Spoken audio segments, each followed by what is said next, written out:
Hello everyone, if you're new to my channel, consider liking and subscribing. It will make me feel wonderful if you do that. Thanks. By the way, I also have another Naruto and Luffy fanfiction channel. If you are interested, link is in the description. Blooming Memory by Angel Rider 13.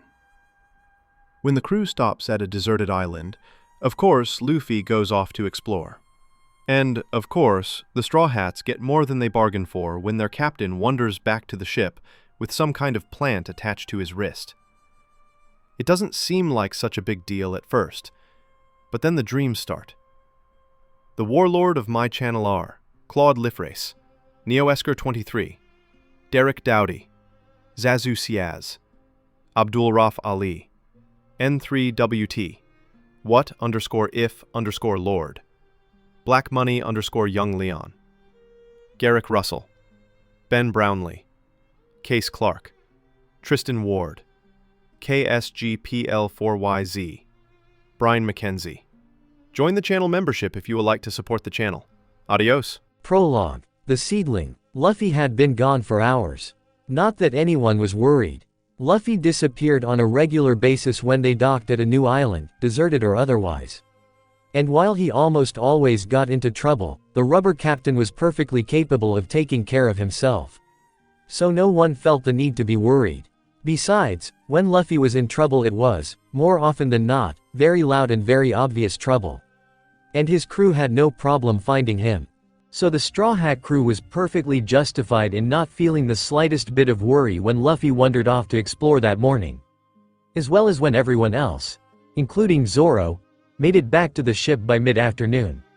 Luffy was fine. He would be back when he got hungry enough. He thought with his stomach after all. And sure enough, when Sanji was halfway through cooking dinner, Luffy climbed aboard the Thousand Sunny. He was dirty, as expected for someone who had spent a good portion of the day running through a forest, and he was grinning widely as always. But there was a haziness to his eyes and a sluggishness to his movements, like he was tired. Now, if Luffy was a normal person, the fact that he was showing signs of being tired after a day of exploring was not surprising. However, Luffy was not a normal person. Far from it. So the fact that he was tired was odd, very odd. "Oi, Luffy," Usopp called, "where have you been? You missed lunch."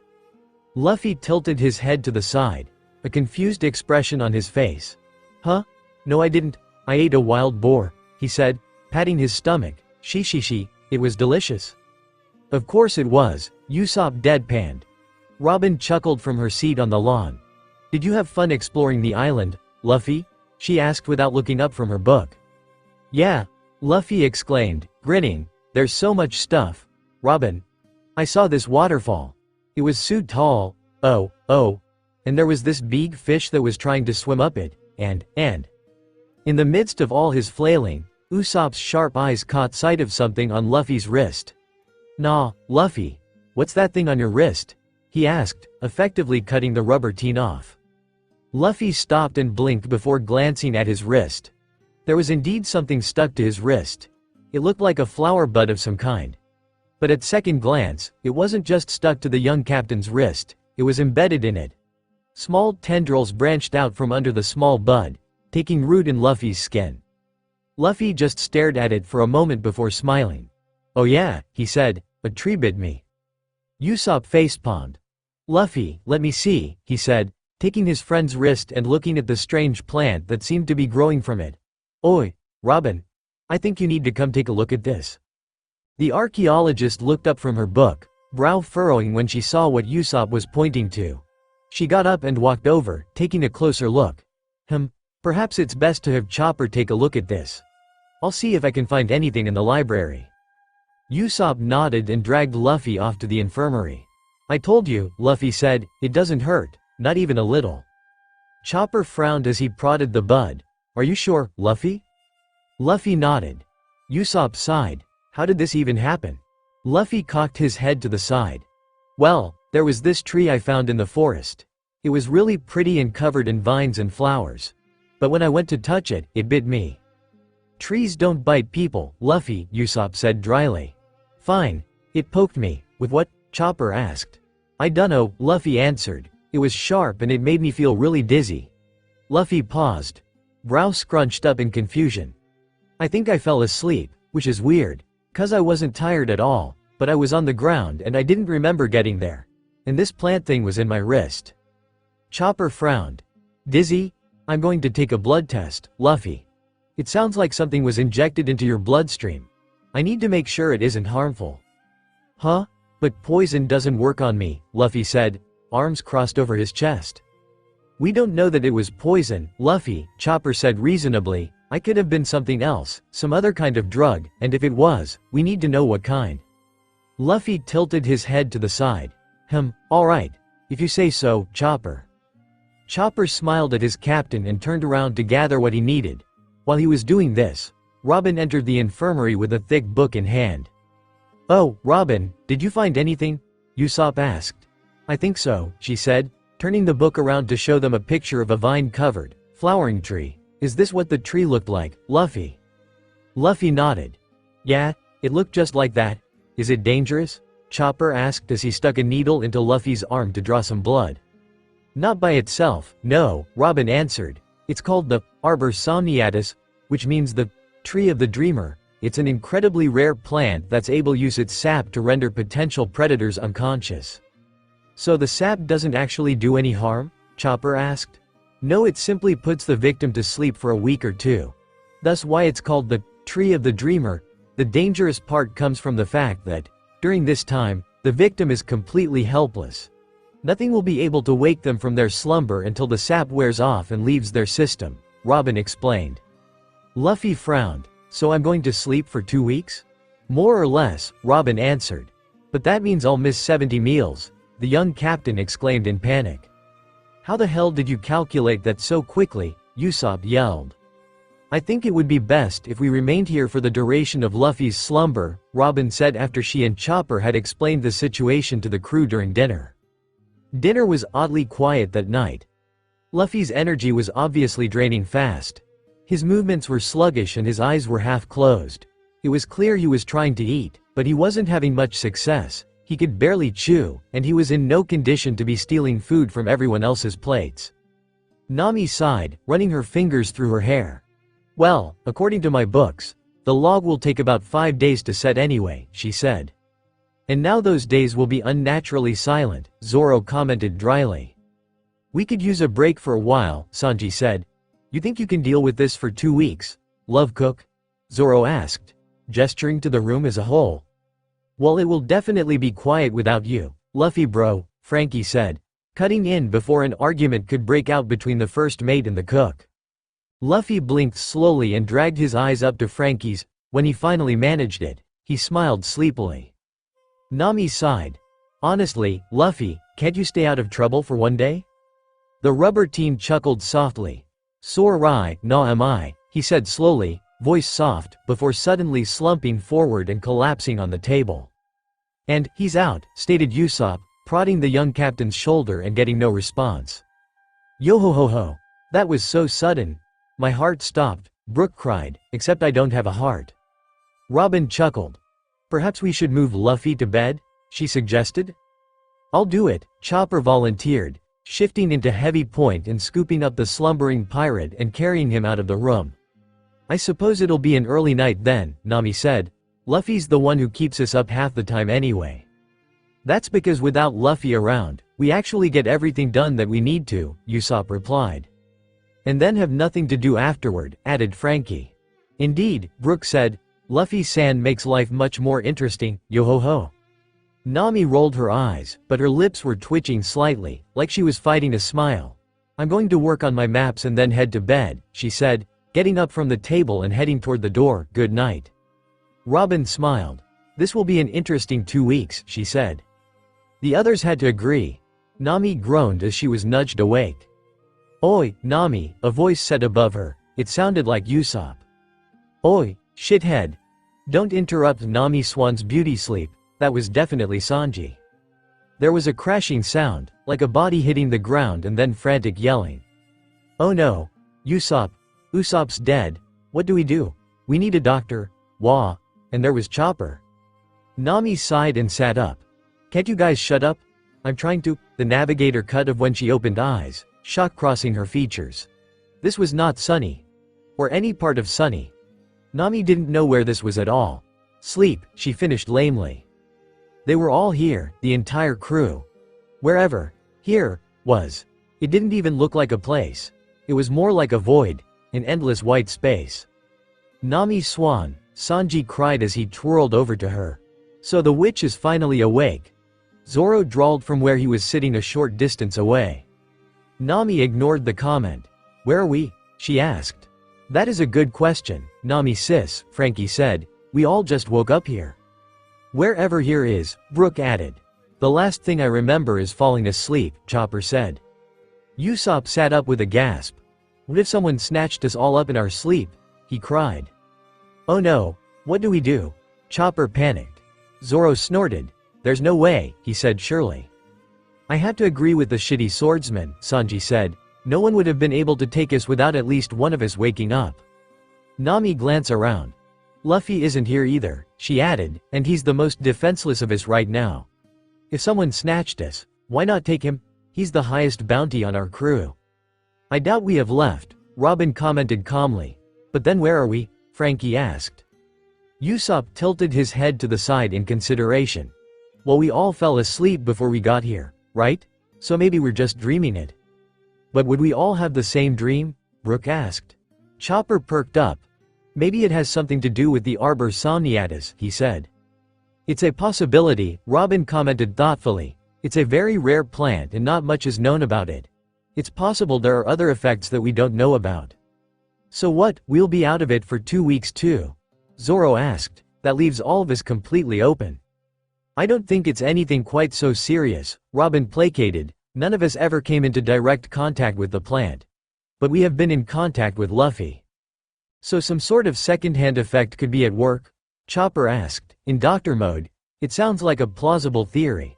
But none of us exhibited any of the symptoms Luffy did. Perhaps we only experience them when we are unconscious. Nami piped in. I mean everything was fine before we went to sleep. Yoho. That's true, Brook said. I felt fine before I closed my eyes to go to sleep, only I don't have eyes. So could these side effects or whatever they are cause us to have the same dream? Sanji asked. It's a possibility, Chopper said. We can't really rule anything out without doing proper research. But what about Luffy? Usopp questioned. I mean he's the most affected, but he's not here. Perhaps he is, in a sense, Robin said. We could be in his dream. The Straw Hats paused to consider. That would explain a lot. Nami deadpanned, several of the others nodding in agreement. I don't know, Zoro said. I always thought Luffy would dream of meat or something. Or adventure, Sanji added. Then perhaps it is not a dream, Robin said. We could merely be in his consciousness or stuck between thoughts. So what? We just sit here? Zoro asked. I suspect we will all wake when morning comes, Robin replied. Chopper and I can do proper research then. But until morning, it seems we are stuck here. Usopp sighed. Man, couldn't Luffy's head be more interesting? As soon as the words left Usopp's mouth, the white void began to change. Shapes began to form, nothing but blobs of color at first, but then edges began to solidify, colors deepened and evened out. The sky came first, deep blue and full of fluffy white clouds. Next was a dock, firm solid wood carefully maintained, followed by houses and stores. A village of some kind. Then came the sea, vast and large, seemingly endless, its waves lapping against the dock's supports. Finally, a ship anchored by the dock. It was large with a dragon-shaped figurehead and 3 masts, a pirate flag waving proudly in the wind. All at once, the sound crashed down on the Straw Hats. The sea, the wind, the birds, the hustle and bustle of the town. Usopp, what did you do? Chopper shouted. How should I know? The sharpshooter cried. Where the heck are we now? Nami asked, looking around the deck of the ship and the people milling about. Apparently, we're on Shanks's ship, Zoro said calmly, arms crossed over his chest. How do you know something like that? Frankie asked. Zoro pointed to the pirate flag. That's Shanks's mark. Recognize it from my days as a bounty hunter. Not as feared as Whitebeard's mark was, but it's still pretty high up there. What's up with these people? Usopp asked, waving his hand in front of a man's face only to receive no response. It's like they can't see us. How odd, Brook commented reaching out to one of the men, only for his hand to go straight through him. Ah, ghost. We've turned into ghosts. Brook, Chopper, and Usopp began to freak out, running around the deck. Nami finally got fed up and whacked all three of them around the head. "Will you knock it off?" she yelled. "Well, if we're sticking to the theory that this is a dream, Luffy's dream to be precise, then it wouldn't be unreasonable for us not to be seen," Robin commented. "We are outside influences after all." "So since we're not part of Luffy's psyche, we're not part of his dream," Sanji clarified. "Even though we can still see and hear it, we can't interact with it." Robin nodded. "Exactly." Nami groaned. "This all so weird. I don't think I want to see Luffy's dreams," she said with a shudder. "Not like we have much choice," Zoro shrugged. "Might as well sit back and watch the show." "Oi, what are you doing, Luffy?" one of the pirates called out. The Straw Hats turned and saw a little boy standing on the figurehead of the ship. He was small, 6 or 7 years old at the most, his face set in a determined glare. He wore a simple t-shirt with the word "Anchor" on it and pair of shorts. He had a small knife grasped firmly in one of his small hands. "Eh, is that Luffy?" Usopp asked. "He's so tiny, yo-ho-ho," Brook said. "Why the hell would Luffy make himself so small?" Sanji asked. Robin tilted her head to the side in thought. "Perhaps this particular dream is a memory?" "Makes sense," Nami said, "if we're in his head, that is." "I'm not joking this time," little Luffy shouted to the pirates. "I've had enough, I'll prove it for you all to see." "Eh, what's little Luffy bro trying to prove?" Frankie asked. "Probably something really stupid," Nami said, crossing her arms over her chest. "Knowing Luffy? It's pretty much guaranteed," Zoro said. The pirates laughed. "Luffy's doing something funny again," one of them said with an amused grin. A man in a very familiar straw hat with bright red hair laughed. "Ha ha ha ha ha, go for it," he yelled, egging little Luffy on. "Let's see what you're gonna do." "Hey, that's Luffy's hat," Chopper said, pointing to the hat on the man's head. "Luffy said he got the hat from Shanks when he was little," Nami pointed out. "So this must be Shanks then," Sanji said, looking the red-headed pirate over. Before anything else could be said, Luffy took the knife in his hand and shoved it straight into his cheek, just below his left eye. The pirates immediately started freaking out. "You idiot, what the hell are you doing?" Nami face-palmed. "You have got to be kidding me." For some reason, I am not at all surprised. Usopp deadpanned. The crew nodded in agreement. "Not at all," they said in unison. "At least we know how he got the scar." Robin observed with a cow port scene began to change then, the sea and ship melting away, replaced with the interior of a tavern. "Yo-ho-ho! The walls are moving," Brook exclaimed. "A different memory?" Chopper asked. "Probably," Zoro said. The tavern scene was a lively one. Shanks's crew was partying and laughing, drinking and eating and cracking jokes with each other.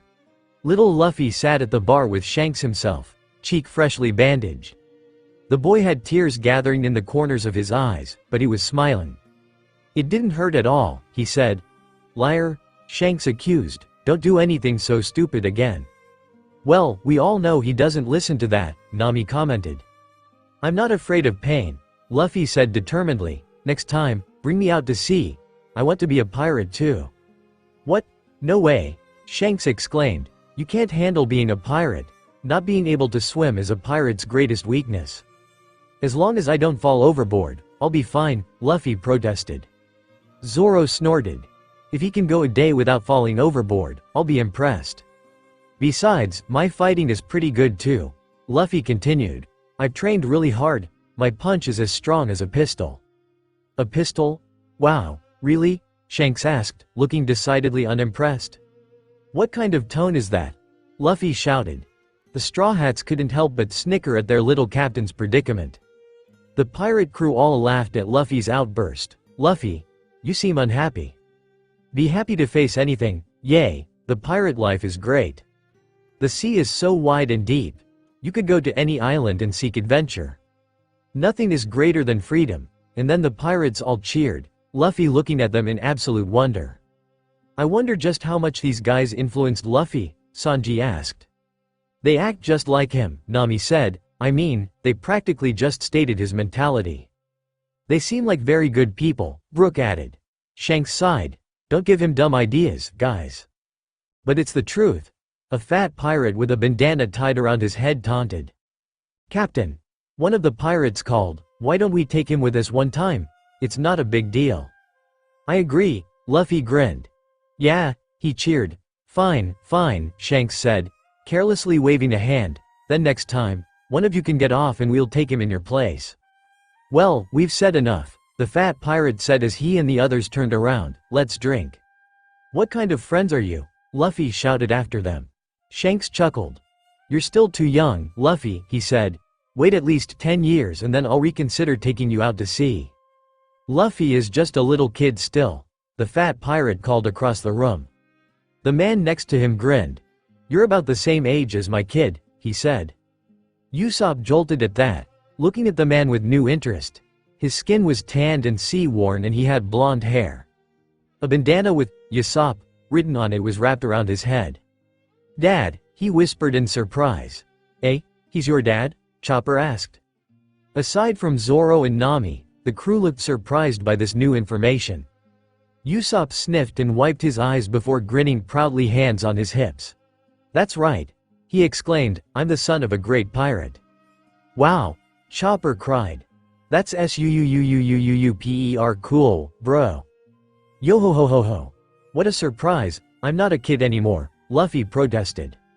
Hey, don't be mad. Here, have some juice, the pirate captain said, placing a glass down in front of the kid. Luffy's angry face vanished, replaced with a smile. Oh, thanks, he said, taking a drink. Shanks started laughing, pounding the bar with his hand. See, still a kid. What kind of pirate drinks juice? Ha ha ha ha ha. That's a dirty trick, Luffy shouted. Luffy sure gets angry a lot as a kid, Chopper commented thoughtfully. He has a very short temper it seems, Brook agreed. It is quite interesting, Robin added. He's very different as a child, but at the same time. He's exactly the same, Zoro finished. Shitty captain hasn't changed at all, Sanji said, crossing his arms. Luffy, would you like something to eat? The Straw Hats turned to see a young woman entering from the back carrying a barrel of sake. She wore a simple blouse and skirt, her dark green hair tucked under a bandana. Her face was kind and her smile was gentle. Melorine, Sanji called, twirling towards her with hearts in his eyes. What a beautiful lady. Nami clocked him over the head, sending him crashing to the floor. She can't see or hear you, Sanji-kun, so stop it. Yes, Nami Swan, stupid love cook, Zoro grumbled. What was that? Sanji cried, jumping to his feet. Eh, are you deaf now too? Zoro asked. Stop it, Nami yelled, I'm trying to watch. Makino, okay, Luffy chirped with a bright smile, I'll pay you with my treasure. Always thinking with his stomach, Usopp muttered. PSSH, what treasure? You're lying again, Shanks said. I am not, Luffy cried, banging his knife and fork down on the bar top. I'm definitely going to be a pirate, and I'll pay her with the treasure I find. Makino smiled and laughed. I'll be waiting, Luffy beamed at her. I wonder who Makino is to him, Nami wondered aloud. What do you mean, Nami? Chopper asked. Nami shrugged. Well, we know that Luffy's dad is Dragon, so obviously, Luffy never had a father growing up, she said, and the others nodded. Garp probably raised him to some extent if the incident at Water 7 is anything to go by, but he's a Marine, he couldn't be here all the time. What about Ace? Usopp asked, dropping his voice to a whisper when he said his captain's older brother's name, like it was some kind of taboo. Ace had not been mentioned once since they had reunited. Luffy didn't mention anything about the Paramount War when they all swapped stories, and no one was brave enough to bring it up. Luffy seemed fine, but they all knew that when it came to the rubber team, appearances were deceiving. Sanji sighed. Well, they have different parents, right? He asked. They may not have met yet, Robin said. Nami nodded. That's exactly my point, she said. Luffy's a kid, but who's he staying with? Who's taking care of him? Perhaps his mother? Brook asked. There's never been any hint of her, Nami said, shaking her head. So that leaves this Makino woman, Zoro concluded. Well, it fits, doesn't it? Nami asked. I suppose, Usopp said. Hey, Shanks, Luffy said between bites. Yeah? How long are you going to stay? Well, Shanks said, thinking, it's been almost a year.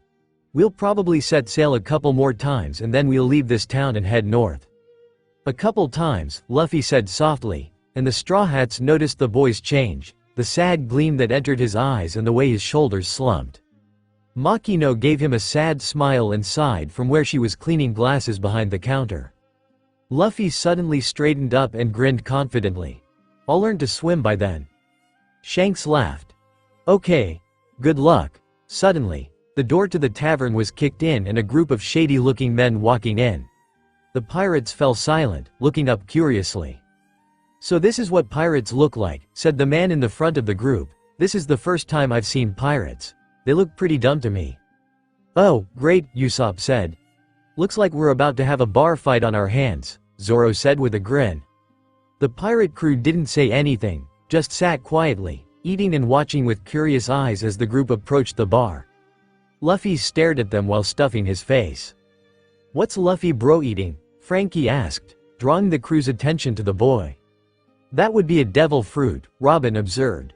Figures shitty bastard would just eat it, Sanji said. Nami sighed.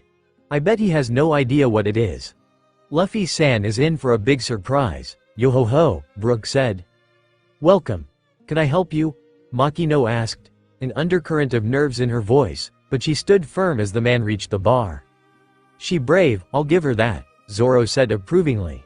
We're bandits, the man SMI to cause trouble, we just want 10 barrels of sake. I'm sorry, Makino said politely, but we're out of sake. Oh, the bandit asked, that's strange. What are they drinking then? Water? Shitty asshole. That is not how you speak to a lady, Sanji exclaimed. It's sake, Makino said calmly, but it's the last of our stock. Shanks looked up at that. Oh sorry, he said with an easy smile, looks like we drank it all. But there's still a bottle left, it's unopened. Shanks held the bottle out to the bandit. You can take it if you want. Everything was still for a moment before the bandit suddenly lashed out, shattering the bottle, the sake spilling all over Shanks. Makino and Luffy gasped while the bandits all smirked and started chuckling among themselves. The pirates just watched calmly. Shanks's head was down, the brim of his hat shading his eyes. Yo-ho-ho! How scary, Brooke cried. He's dead, Usopp said. Dead, Chopper agreed. I wouldn't be so sure, Zoro said thoughtfully, watching the red-haired pirate. Just who do you think I am? One bottle isn't enough, the bandit said, reaching into his coat and pulling out a wanted poster. See this? My head is worth 8 million berries. I've killed 56 people before, you cocky bastard. He leaned over Shanks, who was still sitting down. Now that you know who I am, don't mess with us again. After all, mountain bandits and sea pirates don't mingle well. It was still for a moment. Then Shanks looked up, a pout on his lips. Ah, now the floor's all wet. The Straw Hats stared. His reaction was so, Luffy.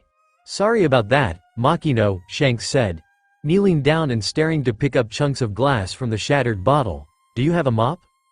Makino snapped out of her shocked daze at that. Oh, no, it's fine. I can clean it up. The mountain bandit drew his sword and slashed it along the bar, cutting into the wood and sending food and dishes crashing to the floor.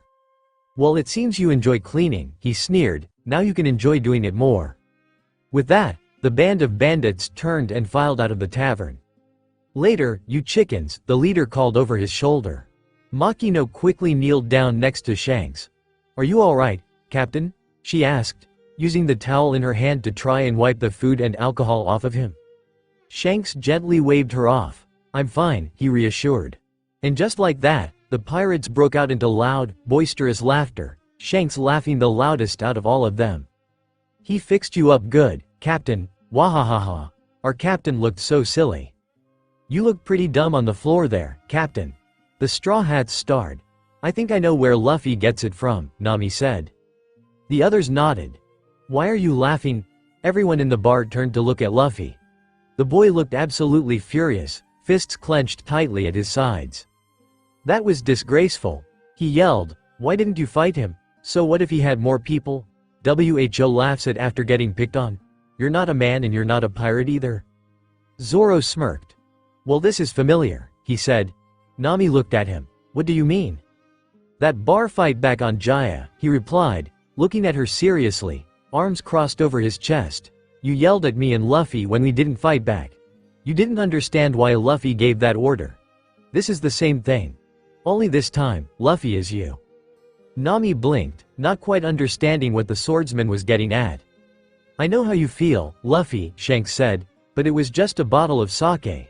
It was nothing to get upset over. Not all fights are worth it, Sanji said calmly. Zoro nodded. Nami stared at them, finally achieving some level of understanding. Luffy huffed. I don't want to see you again, he said, walking past Shanks.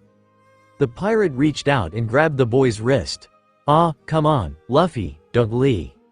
Shanks trailed off when he saw that Luffy had kept walking, and his arm had started stretching. The pirate started panicking and Luffy stared, freaking out. What's happening? He yelled. Luffy, did you eat the fruit in this box? The fat pirate from earlier asked. Luffy blinked. Well, yeah, it's dessert. It tasted pretty bad though. Shanks grabbed Luffy's shoulders. That was the Gomu Gomu no Mi. He shouted, it was a devil fruit. Whoever eats it will turn into a rubber man and lose the ability to swim. Luffy's eyes went wide. What? You're kidding, right? The Straw Hats sighed. Nami rubbed her temples. He is such an idiot, she muttered. They all kinda are, Nami sis, Frankie said. But we put up with him, Usopp said, so what does that say about us? They all sighed. The scene changed again, the tavern shifting into the village street.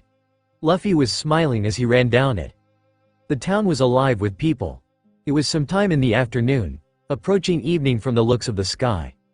Luffy paused for a moment to take a look around. That's him, right? A small voice asked, the kid that ate the devil fruit? Luffy blinked and looked around for the source of the voice. His eyes landed on a group of kids that looked a little older than him a short distance away. Luffy-kun? Yeah, that's him. A devil fruit? Does that mean he's a monster now? Robin's face hardened, eyes flashing and lips pressed into a thin line. Chopper, who stood next to her, reached out and hugged her leg, whimpering. They aren't, Nami whispered in denial. He was already weird before, one kid said. He doesn't have any parents and that grandpa of his is hardly ever here. I bet he scared them off. I heard that after he ate it his arms stretched all the way across the bar. Really? That's so gross. What a freak. Guess he must be a real devil now, huh? That means he's bad, right? We better stay away from him. Luffy's previously happy face had fallen into a completely blank expression. There was no emotion on his face at all. One of the kids noticed he was watching them and they started to panic before running away. The rubber boy just watched them go. Those jerks. Nami fumed. Zoro was glaring after the kids and the others weren't much better. How can kids be so cruel? Children are not always kind, Nami, Robin informed softly, gently scooping Chopper up and patting his head. Sometimes they can be crueler than adults. Luffy started walking again, much slower than before and without his previous enthusiasm. His blank expression had turned thoughtful, his brow scrunched together and a small frown on his lips. He walked to the port. Shanks's ship docked in its waters. The rubber boy walked past it and sat at the end of the dock, feet dangling over the edge as he looked out at the sea. After a few minutes, Shanks walked up and sat beside him. Hey, little anchor, he said with a grin, what you doing? Luffy didn't answer, just pressed his lips together. Shanks's smile faded when he saw the expression on the boy's face. Hey, anchor, what's wrong? He asked softly, all signs of teasing gone. When Luffy still didn't answer, Shanks put a hand on his shoulder. Luffy? The boy finally looked up at the pirate, a small frown on his face. Am I bad? He asked. Shanks blinked in surprise. Huh? Am I bad? Luffy repeated. Shanks frowned. What makes you ask that? Luffy looked down at his feet as they swung back and forth. Well, I ate a devil fruit, right? And I have a really weird body now. It's not like other people's. And since devils are bad and the fruit I ate was a devil fruit, I must be bad too, right? Luffy looked genuinely worried at the thought of it. Luffy, where is this coming from? People said I was a monster 'cause my body is all rubber now, Luffy said simply, and since I'm a monster, I'm bad now and they have to stay away from me. Shanks tilted his head to the side, expression thoughtful as he leaned back on his hands and turned to face the sea. The Straw Hats waited silently for the red-haired man's answer. Have I ever told you about my captain? He asked suddenly, making the Straw Hats blink in confusion. Just as confused as he shook his head. I thought Shanks was the captain? He asked. Shanks grinned widely. I wasn't always a captain, he said. I was part of a different crew before I started my own. Oh, Luffy said. What's your captain like? Shanks' eyes lit up at that and his grin widened. He was a monster, he replied, and Luffy's eyes went wide. He was the biggest monster the world had ever seen. Shanks's captain was bad. The pirate laughed. Some people thought so, he said. Captain was really strong and he did whatever he wanted to, even if people told him he couldn't. People got mad at him for that and they hated him because of it. Luffy frowned. The Straw Hats knew that Shanks was talking about Gold Roger. He might as well be talking about Luffy, Zoro grumbled. Shanks smiled softly. But that doesn't mean he was a bad person. Luffy, he continued, people called him things all the time. Monster. Devil. Demon. People called Captain a monster because they were scared of him, because he was different. But that didn't mean he was bad. Why not? The boy asked. Because the only person who could decide that Captain was bad was Captain, He-Man said simply. He smiled when he saw Luffy's confusion. Captain wasn't doing anything except what he wanted to, he explained, and because of that, people didn't like him. But those people never had a say in what he did or thought. Do you understand? Luffy nodded slowly. I think so. Shanks chuckled at the confusion he still saw in the boy's eyes. Who is in here, Luffy, he said, pointing to the boy's heart. No one can tell you who you are. That's something you decide for yourself. Luffy put a hand on his chest, looking thoughtful. Do you want to be bad? Shanks asked. Luffy looked up and shook his head. Then you're not, Shanks assured, and no one can tell you otherwise, okay? Luffy nodded, a smile slowly forming on his lips. Okay, he chirped. Shanks smiled at the boy in front of him when he noticed the determined gleam in his eyes. What's that look for? He asked. Luffy grinned. I've decided, the boy exclaimed. I'm going to be a big monster just like Shanks's captain. Shanks raised an eyebrow, eyes shining in amusement. Are you now? He asked. Well, my captain could beat me in a fight without even breaking a sweat. Think you can handle that? You bet I can, Luffy shouted before tackling the pirate captain to the dock. Shanks flailed dramatically and Luffy laughed. Nope, Shanks cried, someone save me. The Straw Hats smiled at the scene. A man with long black hair tied back into a ponytail that the Straw Hats had seen in the tavern earlier walked down the dock and stopped in front of them, arms crossed over his chest, an amused look on his face. Ben, Shanks called, eyes gleaming with laughter. Ben, quick, help, there's a big monster and he's going to beat me. Ben looked from his captain to Luffy's grinning face from where he sat on the red-haired man's stomach.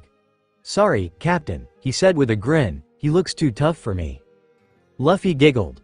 No, Shanks wailed dramatically. Ben, I think I see the light, tell the guys I'll miss them. He suddenly went completely limp on the dock, making Luffy look up in confusion. The boy reached up and poked the captain's face. Shanks, and suddenly Shanks jumped up and yelled, boo. Luffy screamed and fell back, Shanks breaking out in laughter. No fair. Luffy yelled, meanie Shanks. Shanks grinned. Oh yeah? The pirate reached out and grabbed the boy, pulling him tight against his chest with one hand, the other tickling his stomach. Luffy squealed and squirmed desperately in an attempt to escape, laughter spilling from his lips. Shish shaw nks. S street op it. Ha ha ha ha ha. No way. The red-haired man laughed. Ben watched them with a fond, amused smile. Chopper laughed. Shanks is really nice, the little reindeer said. He's super, Frankie exclaimed, striking a pose. Luffy is very lucky, Robin said with a soft smile, to have someone who cares so much about him. Nami sighed wistfully. He is, she agreed, I can see why he cares about Shanks so much. He dock shifted, changing again. Luffy's laughter faded out as the sea was replaced with walls. They were back in the tavern again, only this time around it was empty except for Luffy and Makino. Luffy sat at the bar, drinking a cup of juice while Makino was behind the counter cleaning some glasses. Where is everyone? Usopp asked. Shanks did say that they were going to set sail a few more times before they left for good, Sanji said. Luffy looks kinda sad, Chopper said as he watched his captain play with the cup, his expression slightly downtrodden. They've been gone for a while, Makino said, breaking the silence. Are you lonely, Luffy? Luffy immediately straightened up and frowned stubbornly. No, I'm not, he said firmly. Makino tilted her head to the side and smiled knowingly. I'm sure they'll be back soon. Luffy just hummed, looking into his cup again. Suddenly, the door was thrown open and the bandits from earlier strolled in. Yo, trouble just walked in, Frankie said. Why do I suddenly have a very bad feeling about this? Nami said as the bandits demanded to be served. Sanji fumed. That is no way to act, he said with a scowl. The bandit were laughing and cracking jokes about Shanks's crew, calling them cowards. The Straw Hats could see the anger cross little Luffy's face. Hell, they felt it themselves. From what they had seen, Shanks and his crew were genuinely good people, unlike these thugs. I really wanted to kill him, the leader was saying. Pirates only know how to act cool. Luffy snapped. Shut up, he yelled, jumping up. Makino's expression became panicked as she grabbed him and tried to push him back down. Don't underestimate Shanks, he's not a coward. What was that, brat? The bandit asked, scowling. Luffy, please, sit down, Makino whispered, fear in her eyes. I told you to shut up, Luffy said firmly, glaring up at the bandit. So remember that bad feeling Nami mentioned? Usopp asked rhetorically. The bandit reached forward and grabbed Luffy's shirt, ripping him from Makino's grip. Listen, punk, you need to learn who you're messing with, he growled. Let me go, Luffy yelled, kicking helplessly. Makino rushed forward and grabbed the bandit's other arm. Please, he's just a child, he doesn't know. The bandit didn't even let her finish, roughly shoving her away. She cried out in pain as her back collided with the bar and she fell to the ground. You shitty bastard, Sanji yelled, literally on fire. That's not how you treat a woman. Makino, Luffy cried. Hey, you can't do that to her. The bandit ignored him as he carried him out of the tavern, the others crowding around their leader with grins. What are they gonna do? Chopper asked worried. I do not know, Chopper-san, Brook said seriously, but I do not think we will like it. What an interesting body, the leader drawled as he pulled on Luffy's cheek, watching as it stretched. Let me go, Luffy yelled, trying to reach around and punch the bandit holding him. The bandit threw Luffy down and kicked him in the gut before stomping on his head. Even though they knew it wouldn't hurt him, the Straw Hats found themselves shaking with fury, glaring heatedly at the grinning bandits. Why so upset? Have I said something to piss you off? The lead bandit asked smugly. Yes, you did, Luffy shouted, voice muffled slightly by the dirt in his face. Apologize right now. The bandit just smirked. Am I the only one wishing I could kick this guy's face in? Sanji growled, glaring daggers at the bandit. No, Zoro said, hand tightly gripping one of his swords. Perhaps we should plan how to greet him should we ever encounter him, Robin commented calmly. Please, let the child go. The Straw Hats turned to see Makino, hands clasped tightly, a worried expression on her face, standing beside an older man wearing a pair of glasses and a cap. Makino, Mayor, Luffy gasped out. Luffy did, the mayor said, and I don't want to argue with you. But I'm willing to pay, so please let the child go. The bandit smirked. As one would expect, it's the elders that know the proper way to deal with any situation, he said, but it's too late now. You can't save this little brat. He's really pissed me off. When a weakling like him insults me it makes me so angry, he growled, stomping down hard on Luffy's head. Zoro gave an animalistic snarl and almost drew one of his swords then and there. The others had reacted similarly.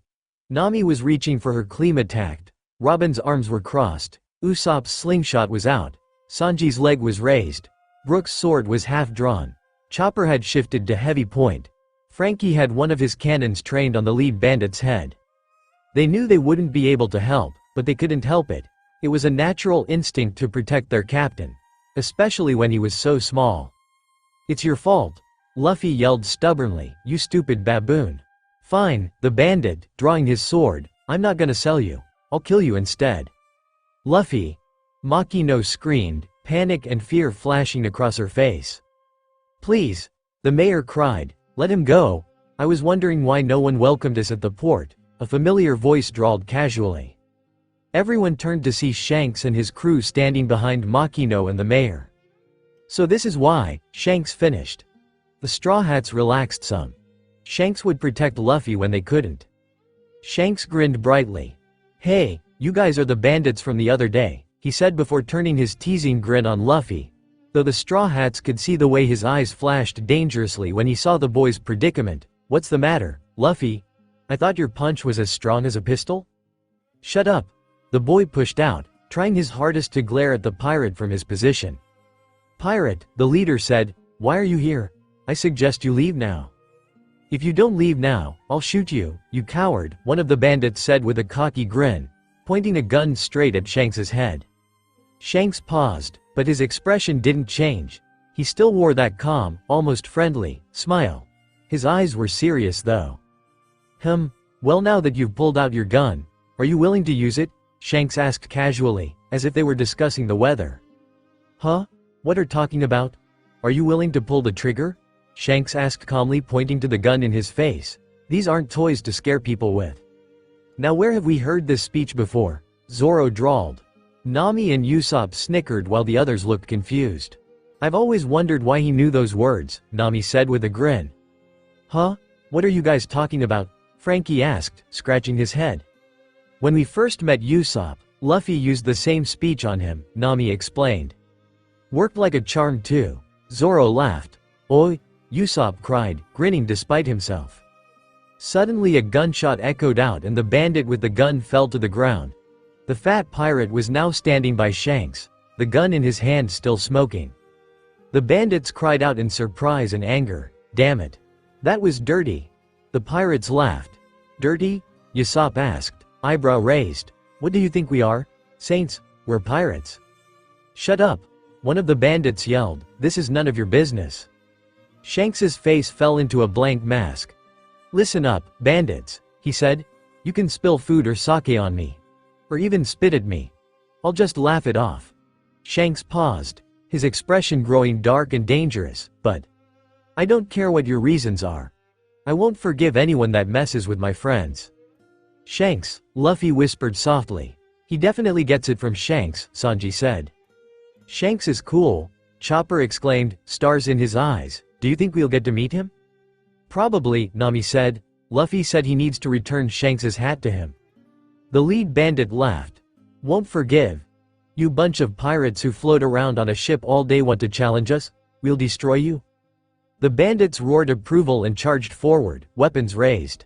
Ben strode forward, pulling out the rifle he had tucked in the sash at his waist, stance relaxed and casual. "I'll deal with this," he called to Shanks, who just smiled. Ben then proceeded to use his rifle as a club and beat all the bandits within a matter of seconds. "Don't overestimate yourselves, bandits," Ben said, lighting a new cigarette. "If you want to fight us, you better get a fleet of Marines to back you up." "Wow," Luffy whispered in awe. "That was pretty impressive," Usopp said. "For taking out Small Fry," Zoro added. The lead bandit was panicking. "Ah, wait a minute. This little brat messed with us first." Shanks smirked. "Isn't there a price on your head?" he taunted. Sanji grinned. "I like him," he said. Robin chuckled. "He is a very interesting character." The bandit suddenly threw something down and it exploded in a giant cloud of smoke. "A smoke bomb?" one of the pirates cried. "Luffy," Shanks called out. "I can't see anything," Brook said, "but then again, I don't have eyes to see with. Yo-ho-ho-ho." "What's happening?" Chopper asked. "Come with me, brat," the voice of the leader came. "Hey!" Luffy cried, "let me go." The scene changed, the smoke clearing to reveal the sea. The lead bandit was standing in a small rowboat. Luffy held firmly by his shirt in one hand, dangling over the water. "Well, shit," Sanji said with a grimace. "Luffy can't swim." Nami bit her lip. "How's he going to get out of this?" "He clearly does," Zoro said calmly, though his shoulders were tense. Nami frowned. "Yeah, but how?" "Well, looks like we got away," the bandit said with a grin. "I only used you as a hostage, but you're useless to me now." The Straw Hats could do nothing but watch as Luffy struggled furiously, glaring up at the man holding him, a spark of fear in his eyes. The bandit chuckled, smirking. "Good riddance," he said, tossing Luffy into the sea and laughing. "Luffy!" Usopp yelled as the boy hit the water. They watched as their tiny captain flailed wildly, trying to stay afloat. Luffy's eyes suddenly widened and the bandit's laughter cut off. The Straw Hats turned just in time to see a Sea King close its massive jaws around the boat, swallowing the bandit whole.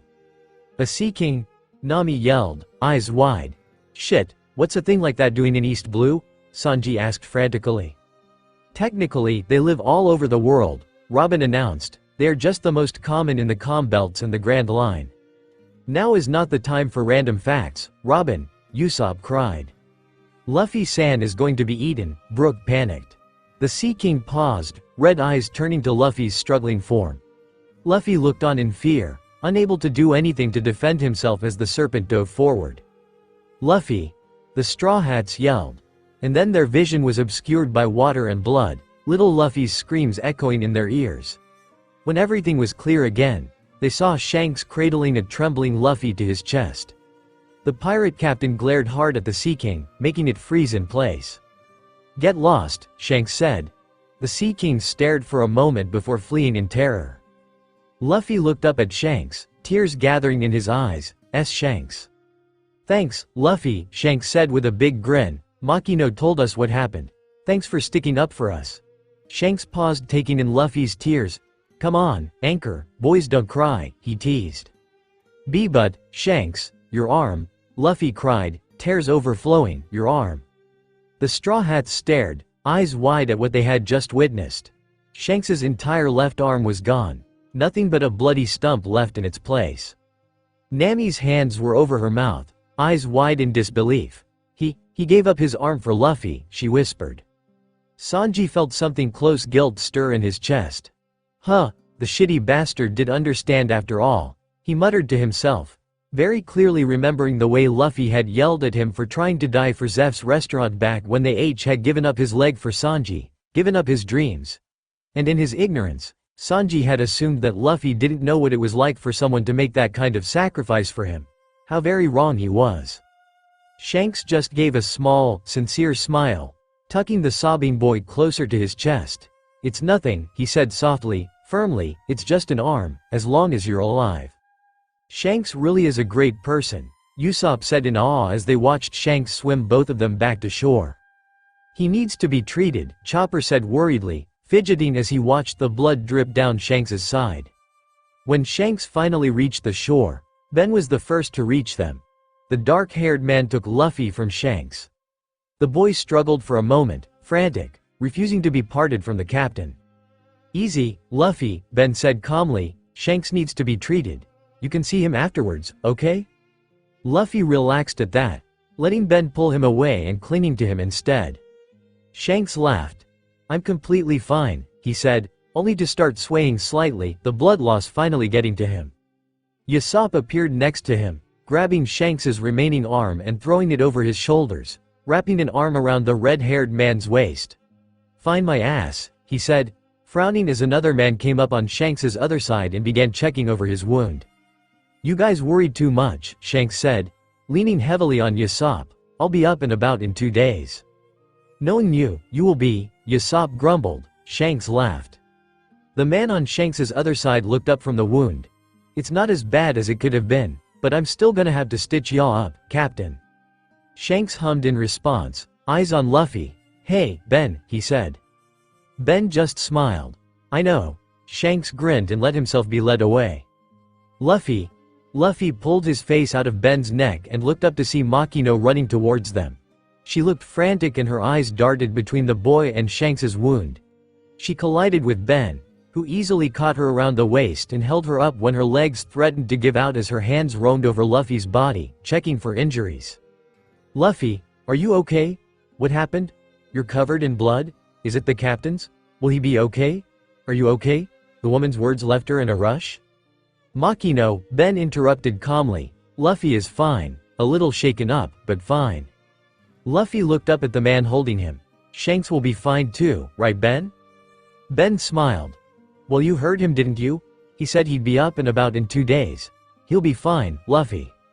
Luffy sniffled. Promise? He asked childishly. Promise, Ben said. Luffy sighed, accepting the pirate's word, and slumped forward, head resting against Ben's shoulder. His other hand came up and started playing with a strand of Makino's hair. Makino? He asked. I'm wet. Makino choked out a laugh, tears of relief gathering in her eyes. "You are very wet," she said. "Why don't we get you into some dry clothes?" "Okay." Ben chuckled at them. "Hey, Lucky, keep this lot in check, yeah?" He called over his shoulder. "Make sure Captain listens to Doc." The fat man with the bandana grinned. "No sweat," he said. "You just worry about getting our little anchor fixed up." Ben nodded, one arm wrapped around Makino, the other cradling Luffy, and led them away. Luffy's eyes stayed locked on the ship where Shanks had disappeared, worry shining in them. "Looks like it's not just Shanks," Nami observed. "They're kinda like us, don't you think?" Chopper asked, "like a big family." The Straw Hats smiled as the scene began to change again. They were at the port again, the pirates loading crates and barrels onto the ship. Little Luffy stood with Shanks, who looked perfectly healthy just as he had promised, as they watched the pirates work.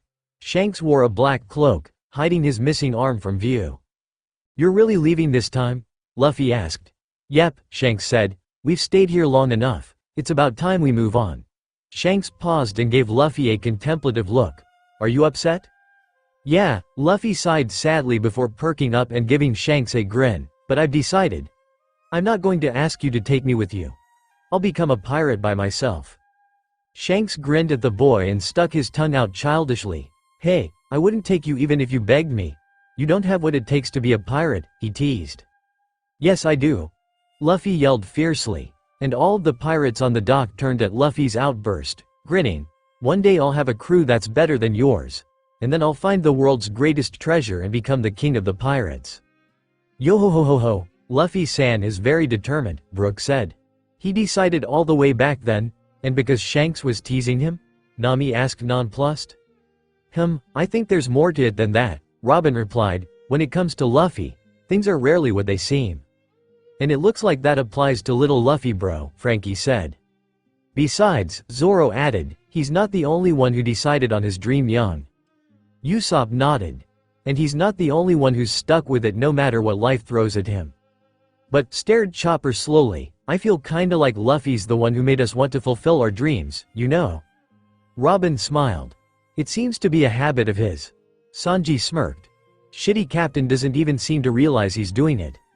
Shanks listened with a blank expression before his lips slowly curved up into a smile. A spark of pride, and almost anticipation, lighting his eyes. "Oh, so you want to be bigger than us, huh? Well then," he said, reaching up and taking his straw hat off his head and placing it on Luffy's. "This hat is my gift to you." Luffy stilled in shock before tears started streaming silently down his cheeks.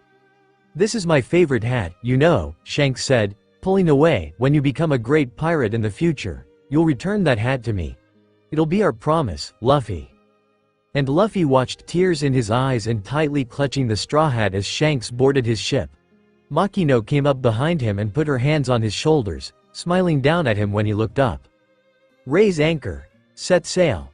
"Aye." Shanks looked back with a fond smile and Luffy watched him until the ship disappeared from view. The boy pulled the hat firmly down on his head, face determined despite the tears on his cheeks.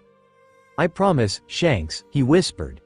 The scene began to fade out, but instead of another scene forming, the colors, shapes, and sounds all melted into the white void they had started in. "Hey, what happened?" Usopp asked. "Is that the end?" Robin hummed thoughtfully as she examined their surroundings. "Perhaps the dream is ending because we are waking up," she said. Nami sighed. "Then we can find out what's going on." "Indeed," Robin replied with a smile. "Oi, Robin, you're looking a little too happy over there," Zoro said. "Am I?" Robin asked curiously. "I just think it looks like I was right is all. It's going to be an interesting 2 weeks." "You think this will keep up?" Frankie asked. "It's a possibility," Chopper answered. "Luffy's system will be affected for 2 weeks at most. And if this phenomena is an extension of his condition, then it is logical to assume we will continue to be affected as well." "Ah, Chopper-san is so smart," Brook said. Chopper blushed and started dancing around. "That doesn't make me happy at all, you bastard." "Either way," Sanji said, "the next 2 weeks will be very odd." That morning, when the Straw Hats woke, they weren't tired. Much to their surprise. All of them felt like they had gotten a full, peaceful night's sleep. The only one who didn't wake was Luffy. The young captain remained in a deep sleep in the infirmary, oblivious to the world around him. So, Usopp started slowly as they all gathered in the kitchen. Did anyone else have a weird dream last night? About Luffy and Shanks? Yes, Nami said as the others nodded. Robin hummed thoughtfully. It seems at least part of our hypothesis is proven, she said. These aren't normal dreams if we are all having the same one. Robin Schwan is so smart, Sanji gushed. Shut it, love cook, Zoro growled. You wanna go, shitty swordsman? Before Zoro could retort, Nami cut in. Anyway, she shouted over them. The only thing we have to go on is the plant Luffy found. Robin and I can start research after breakfast, Chopper chirped. Ow. That sounds like a SUUUUPER idea. Chopper bro. Frankie cheered, giving the little reindeer a thumbs up. Chopper blushed happily. You moron, saying nice stuff like that won't make me like you. A few hours later, the crew was gathered on the lawn, Robin and Chopper sitting on the bench with everyone else gathered around them.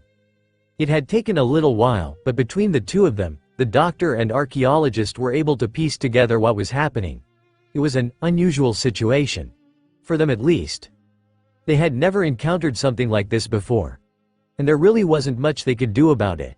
This wasn't a battle with two clear-cut sides. There was no enemy to fight. There wasn't even a person involved. It was all chance. Simple, unluckily lucky chance. And the Straw Hats couldn't fight that. So do you know what's happening? Zoro asked bluntly, arms crossed over his chest. Yes, Robin replied calmly. It's not what we originally thought, Chopper continued. We missed some details when we were searching the first time around. Usopp's brow furrowed. So Luffy hasn't been put to sleep? No he has, Chopper said. The substance is in no way harmful to him. But the effects are more complicated than we originally believed. What do you mean, Dr. Bro? Frankie asked. I mean this, Chopper said, holding up a book and showing the crew a picture of a plant bud. The same plant that was embedded in their captain's wrist. The sap we had discovered earlier is the initial cause of Luffy's sleep, Robin explained, but the plant is what is affecting us. Nami frowned. How does that work? The plant is connected to Luffy, Chopper said, meaning that he's the base. The plant serves as a conduit between his mind and those around him. So that dream all of us had last night, Sanji said slowly, really were Luffy's memories. Robin nodded. That is correct. This specific part of the arbor somniatus is known as the Flores Memorias, or Flower of Memories. The way it works is rather simple actually, she said, pointing to the picture of the bud in the book Chopper was holding. When it initially chose as a host, it remains in this hibernation state. While the sap from the arbor somniatus is still in effect, the bud will slowly bloom into a flower, the blossom reaching full maturity when the sap is purged from the host system. How is it giving us dreams then, Robin-san? Brooke asked. Pollen, Robin answered simply. The flower bud has been releasing a steady flow of pollen the moment it attached itself to Luffy, Chopper continued, and we, being in close proximity to him, have all been in contact with this pollen. So the pollen is what's making us see Luffy's memories? Nami asked. Chopper nodded. The pollen is what links us to Luffy's mind when we sleep. Frankie tilted his head to the side. But Zoro bro naps all the time, he said before turning to Zoro. Zoro shrugged.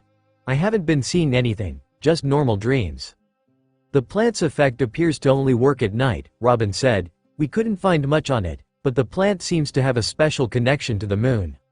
So let me see if I've got this straight, Nami said. For the next 2 weeks or so, every night, we're going to be seeing Luffy's memories. Robin and Chopper nodded. Usopp frowned. Isn't that, I don't know, an invasion of privacy? He asked. I mean everyone has things they keep to themselves and Luffy never talks about his past. If he'd wanted us to know, he'd have told us, right?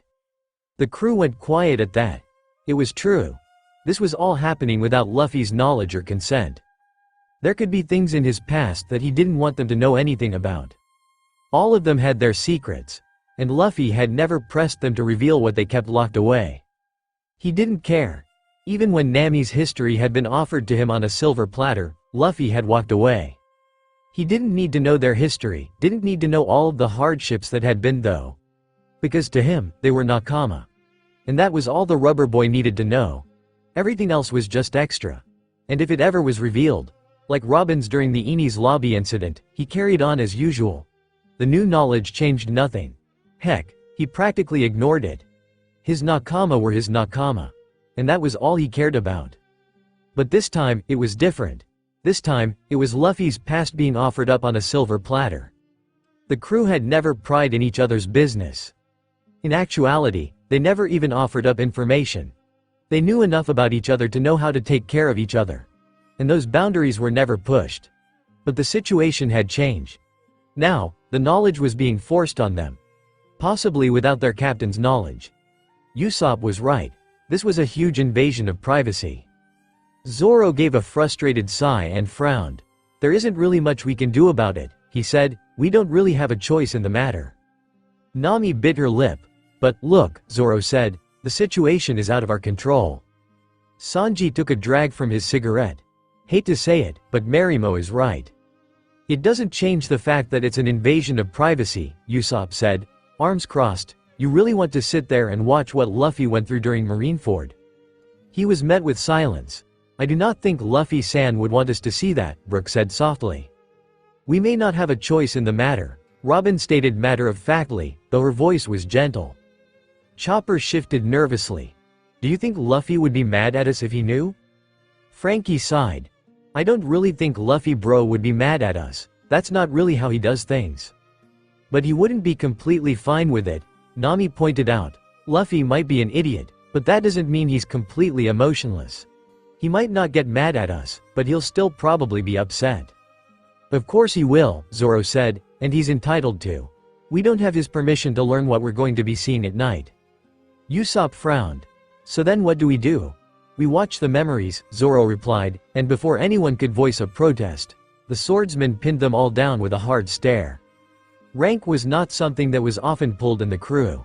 It was something that was rarely ever needed. The crew knew the difference between Luffy's orders and his childish wants. They knew when he was being a captain and when he was being their friend. And Zoro was the first mate. It was not something that was ever expressly acknowledged, but it was something that everyone knows. With Luffy out of commission, Zoro was in charge. And right now, he was pulling rank. This was something that not even Sanji could protest. And when Luffy wakes up, Zoro continued, we will tell him exactly what's happened. We will not hide anything from him. We will tell him everything we've seen, no matter how bad it is. He has earned our honesty and so much more, Robin commented softly. The crew exchanged looks and, slowly, they all agreed, silently hoping that nothing would change. Robin blinked herself awake, sitting up and the white void. Around her, her crewmates were slowly coming to. Looks like we're back, Frankie said. Robin hummed, so it would appear. So now we just wait? Usopp asked. Zoro yawned and stretched. Not much we can do. Usopp sighed. What's with this void anyway? What did we say last night? Nami asked. It was his subconscious? It seems like the best theory. The books Robin and I looked up didn't say anything about it, Chopper said. There wasn't really any other information other than what we told you. It's a very rare plant, Robin commented. It's not surprising that there is so little information on it.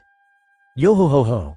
Robin-san and Chopper-san are so smart, Brook exclaimed. Sanji sighed.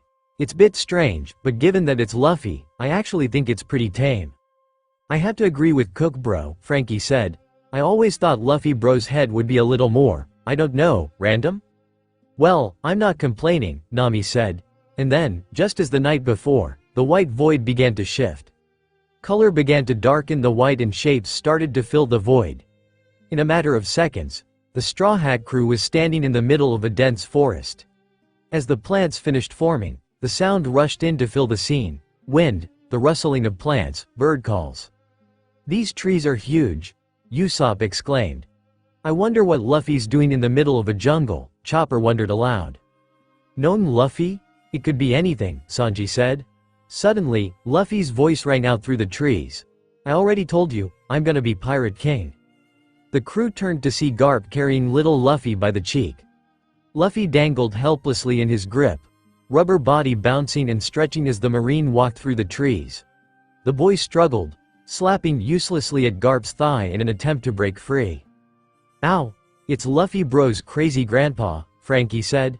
So it's Garp's fault that Luffy is here, Robin observed. You don't think he's gonna throw him in a ditch or something, do you? Chopper asked, remembering the training that Garp had mentioned when he came crashing through the wall in Water 7. Pirate King, my foot, Garp bellowed. Let me go, Luffy yelled. Not only do you eat a devil fruit, but now you're spouting nonsense as well, Garp ranted, ignoring Luffy's protests. Luffy, both you and Ace are destined to become great Marines. No way, the Straw Hats said in unison, waving their hands dismissively. I can't see either of them being Marines, Nami said, then paused thoughtfully. Well, maybe Ace, he's polite enough, but Luffy, no way in hell. Ace was a Whitebeard commander, Zoro reminded. He was polite because he chose to be. You don't get a rank and reputation like that by saying, please, and, thank you. Luffy-san as a Marine would be interesting to see, Brook said. Only I don't have eyes to see with, yo-ho-ho-ho-ho. I dunno, Brook, Sanji said. I think it'd be more creepy than interesting. Damn it, Luffy whined. I'm made of rubber. Why does it hurt? Let me go, Gramps. Leaving you in that peaceful village was a mistake, Garp continued on, fuming, of all things, the Pirate King? Yeah, Luffy replied matter-of-factly. You imbecile, Garp exclaimed. Luffy reached out and grabbed a tree as they passed it, wrapping his rubbery arms all the way around the trunk as Garp kept carrying on. Becoming friends with that damn Akagami no Shanks is completely unacceptable. I'm gonna become. Luffy started just as the tree began to uproot and slam into Garp's back, making him let Luffy go. Strong just like Shanks. Luffy finished with a grin, still clinging to the tree. Hey! Garp yelled. The crew snickered.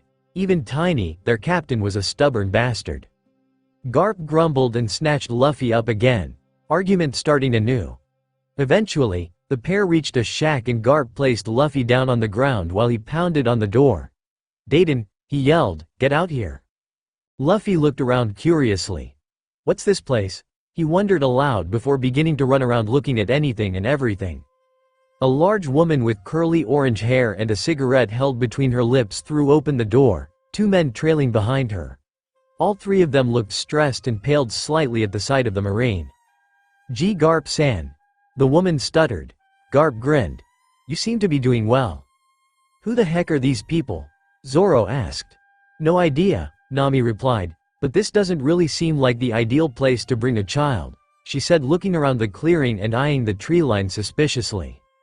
Luffy growing up in unusual circumstances isn't really that surprising, Sanji said. It would explain a lot, Frankie added, scratching his head. Yo-ho-ho. Luffy-san has a strange childhood already, Brook exclaimed. You gotta be kidding me, the large woman exclaimed. I wish you'd just leave me alone for a change. That Ace is already 10 years old, you know. The Straw Hats perked up at that. Ace lives here? Usopp asked, looking around trying to spot him. Chopper started bouncing up and down. You mean we get to see him again? Looks that way, Nami said with a grin. I wonder what Ace was like as a kid. Is he? Garp asked with a chuckle. Has it really been that long already? How's he doing? It's nothing to laugh at, the shorter man said. If he gets any wilder, we won't be able to control him at all. Wild? Sanji asked, tilting his head to the side curiously. Well, even though they're different, Ace is still Luffy's brother, Usopp said. True, Sanji conceded, but I can't really see it, the cook said, trying to picture it in his mind. Just take him with you, the short man continued. Anyway, Garp said carelessly, grabbing Luffy by the back of his shirt and hoisting him up as he ran by, take care of him too. Nami deadpanned. Let me get this straight. Garp was pissed about Luffy meeting Shanks, so he dragged him through the woods to this random house full of a bunch of strangers, and he's just going to leave him there? It would appear so, Robin said, a twinkle of amusement in her eyes. Nami face-palmed. What is wrong with this family? Luffy-san's family certainly is a strange one, yo-ho-ho-ho, Brook said. The others nodded in agreement. Now, Luffy, say hello, Garp said. Luffy raised a hand in greeting. Yo, who's that kid? The taller man asked. He's my grandson, Garp stated matter-of-factly. The trio standing in the doorway freaked out. What? We gotta take care of another one? Garp-san's grandson? Not happening, the three exclaimed in unison. Garp put Luffy down and the boy resumed his exploring as his grandfather crossed his arms over his chest. Well, he said, you've made your decision. But if you want to spend the rest of your life behind bars, or will you raise him? They're criminals? Nami and Usopp deadpanned together. That are apparently being blackmailed into taking care of Luffy and Ace, Zoro said. He paused a moment. Those tactics sound familiar actually. Are you implying something about Nami Swan? Sanji raged. Zoro rolled his eyes and crossed his arms. You said it, not me, Lovecook, he stated with a smirk. Why you, alright, bros, Frankie interrupted, let's stop it there. Chopper and Brook sighed in relief while Robin chuckled. I've turned a blind eye so far, Garp continued nonchalantly, but you've committed as many crimes as here are stars in the sky, Garp said, throwing his head back and laughing. No way. The trio cried.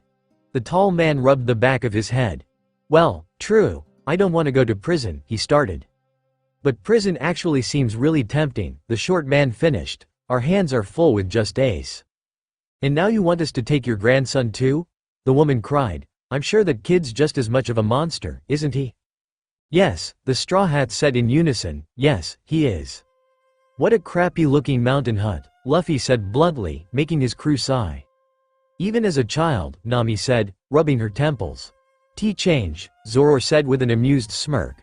You wanna die, you brat? The woman yelled. Luffy ignored her and ran after some dragonflies as they flew past his face.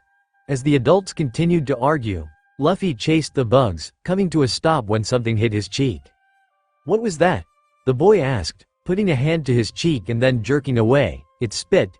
Ew. Luffy turned around, looking for the source. Who's there? He yelled. His eyes landed on a figure sitting on the body of a bear. It was a boy a few years older than him. He had black hair and freckles and was dressed in a simple tank top and shorts. A pair of black flats on his feet. His arms were crossed over his chest and he held a metal pole in one hand that was covered in flecks of dirt and blood. His eyes were dark and cold and filled with an anger that was far too deep for someone so young. The Straw Hats stared. This boy looked startlingly familiar. Is that Ace? Sanji asked, visibly shocked by what he saw. The others who had met Ace were in a similar state. The Ace that had met back in Alabasta was light and smiley and cheerful. He was polite and kind and showed genuine fondness for their captain. This boy, though, he was shadowed. There was an anger, a hatred, that seemed to radiate off of him. He was nothing like the man they had met 2 years ago. Hey, you, little Luffy yelled, glaring up at the older boy, apologize, that's gross. Garp turned at Luffy's yell. Oh, Ace, he said with a grin as he began to walk over to them. Hey, Luffy called up, apologize, Ace just glared down at him coldly. Luffy, that's Ace, Garp said, coming to stand by his grandson. He's 3 years older than you. Starting today, you're going to be living with these people, so you better get along, got it? Eh? The trio cried. You just decided by yourself? The woman cried. Luffy and Ace continued to glare silently at each other as Garp threatened the three in the background. The trio finally, reluctantly and entirely out of fear, said they would take care of Luffy as well. Garp grinned and said goodbye and turned on his heel and left, calling over his shoulder that he'd visit when he had time. The Straw Hats were still too stunned by Ace to comment. They just couldn't wrap their heads around it. How could someone like this kid grow up to be the man they met in Alabasta? He looked like he hated Luffy. And to top it off, Luffy looked like he hated Ace as well. Well, they didn't grow up together, so maybe it just takes them a little while to warm up to each other? Nami asked nervously. Yo-ho-ho. Ace-san does not look very friendly, Brook said, concerned. It wasn't natural for a child to be that dark. Brook had been around for a long time, and while he had spent roughly 50 years of that time alone, he had seen a lot. That kind of darkness did not belong in children. It was the kind of darkness that lived in men that had seen too much of the world, that had seen the darkness and greed and hate that lurked in the shadows and corrupted everything it touched. It was the kind of darkness that scarred. Ace jumped off his perch and walked straight past Luffy, ignoring the boy when he called out and demanded once again that Ace apologize. Luffy fumed and pulled his straw hat down over his head. Then he paused. I'm entrusting this hat to you. Shanks' voice echoed in the crew's head, making them jump in surprise. What the hell was that? Zoro asked. It sounded like Shanks, Chopper added. Robin hummed thoughtfully. Perhaps Luffy was thinking it, she suggested, and since we are viewing these events how he remembers them, perhaps we will hear or see things that he was thinking of during the time the memory takes place. That makes sense, Usopp said slowly. Robin Schwan is so smart, Sanji exclaimed. Shut it, dark brow. What was that? Will the two of you knock it off? Yes, Nami Swan, whatever. The rest of the crew just ignored them. The crew was now inside the hut, which was filled with people, all of whom were fighting over food. Luffy, Ace and the woman, whose name they learned was Dayton, were sitting around a fire in the center of the room. Ace was devouring some meat, completely ignoring the world around him while Dayton sipped some sake. Luffy frowned at the small bowl of rice in his hand. That's all they're giving him? Usopp asked, eyes wide. That's not even a bite to him, Nami exclaims. I wonder if he will be able to survive the gnawing hunger, Robin pondered aloud. Oi! Not that time. Robin! Usopp yelled. Little Luffy tilted the small bowl and swallowed its contents in one go. He held the bowl out to Dayton. I want another bowl, he said. When Dayton paid him no mind, he called again. Pops, I want another bowl. The crew just sighed. I'm a woman, Dayton yelled at him, and don't you realize where you've been left? No, Luffy stated matter-of-factly. Then I'll tell you, the woman said, an evil grin coming to her face. This is the hideout of the mountain bandits who rule Mount Corvo, the Dayton family. Mountain bandits? I hate mountain bandits, Luffy deadpanned. Shut it, you damn brat.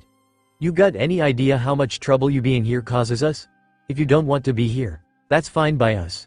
Just go somewhere and die like an animal, Dayton yelled. She isn't serious, is she? Chopper asked fearfully. Zoro narrowed his eyes. Don't know, he said.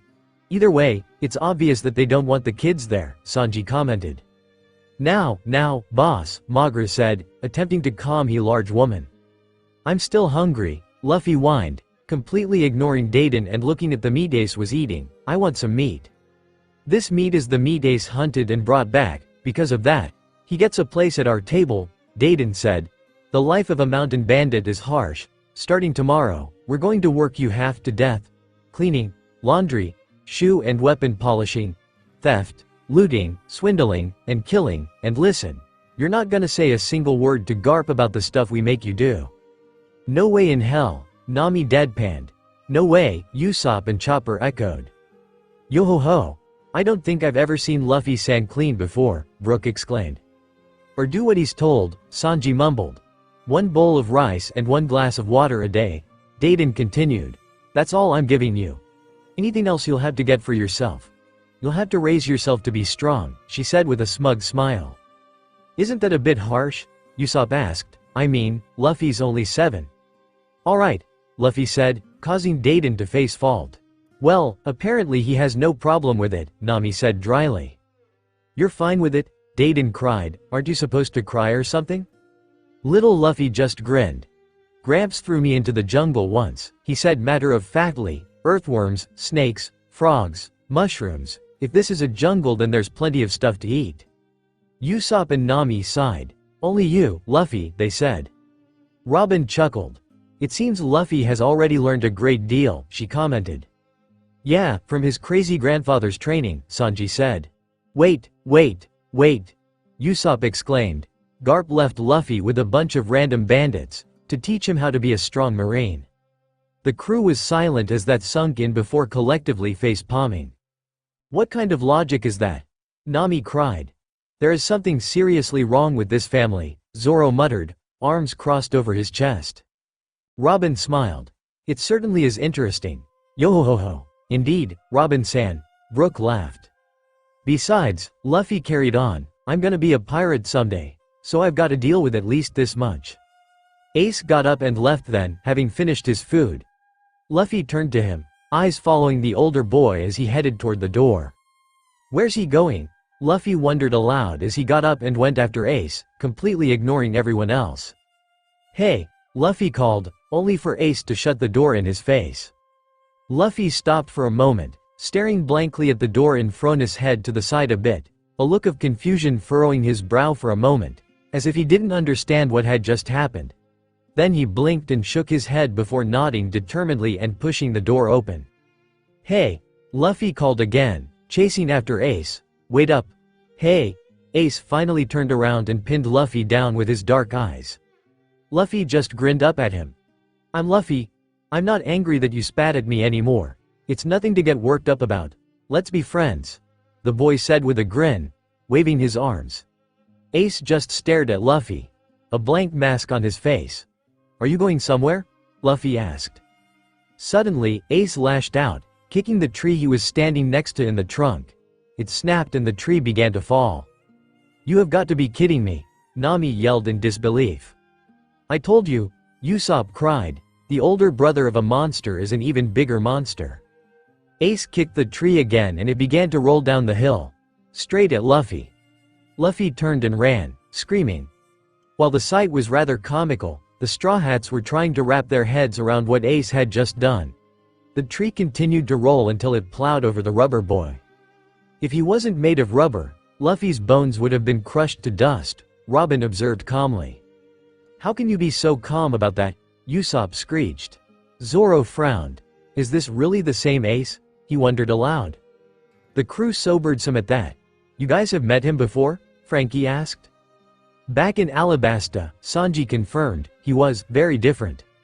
"He was happy," Nami said, brow furrowed. "He actually smiled and he was very polite to all of us.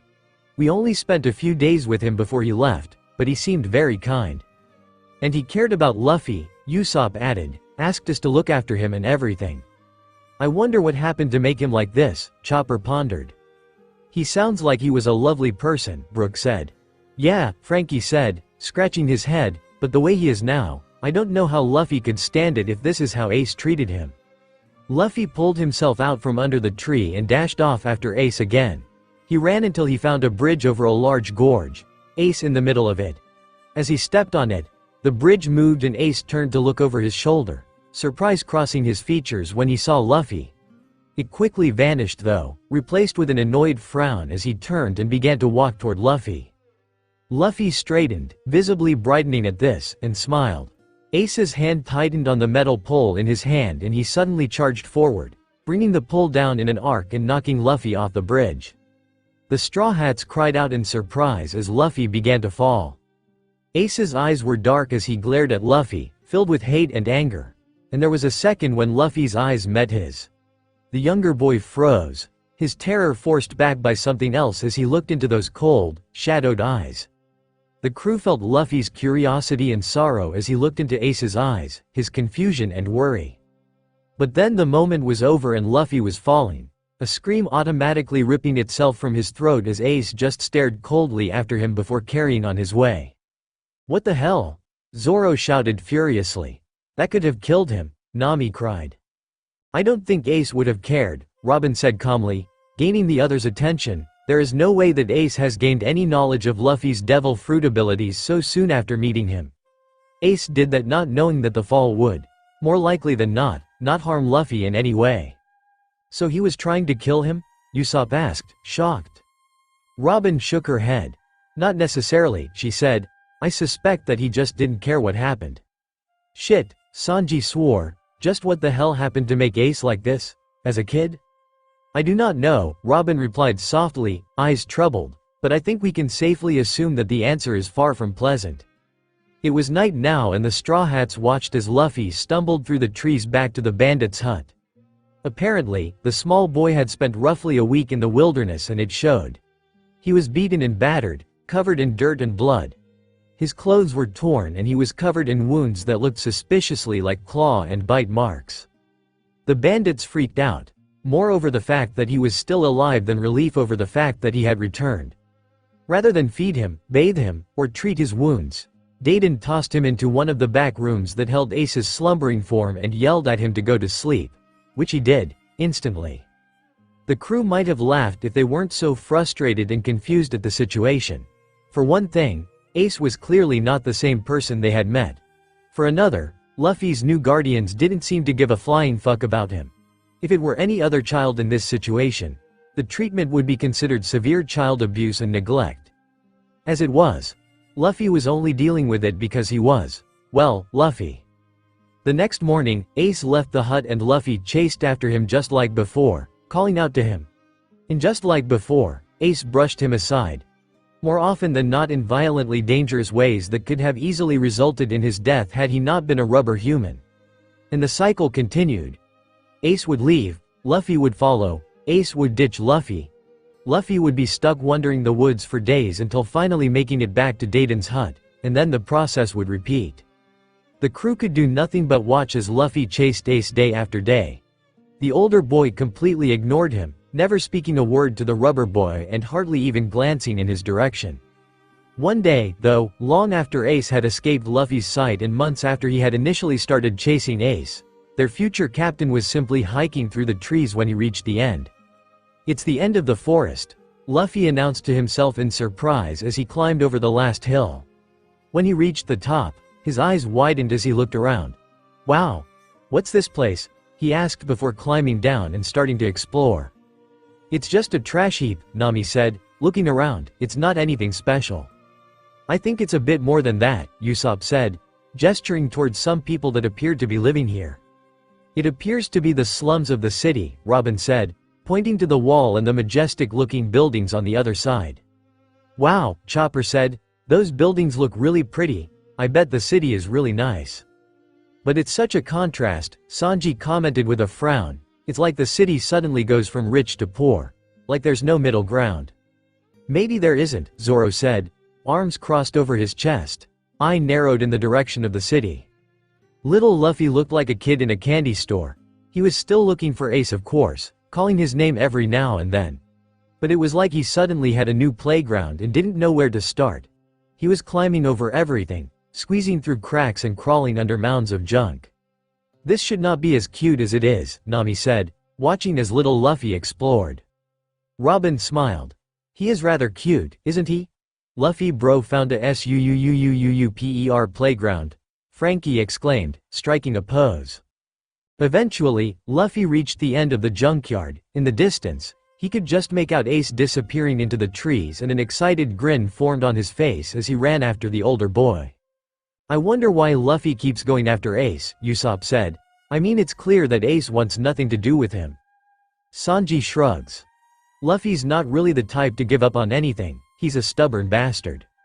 "Yeah," Chopper said with a worried frown, "but Ace is being really mean to him." "Perhaps Luffy-san has a reason for chasing Ace-san that we do not know," Brook suggested. Usopp and Chopper blinked. "Like what? I do not know," Brook said. "But things are hardly ever as they seem with Luffy-san, yes?"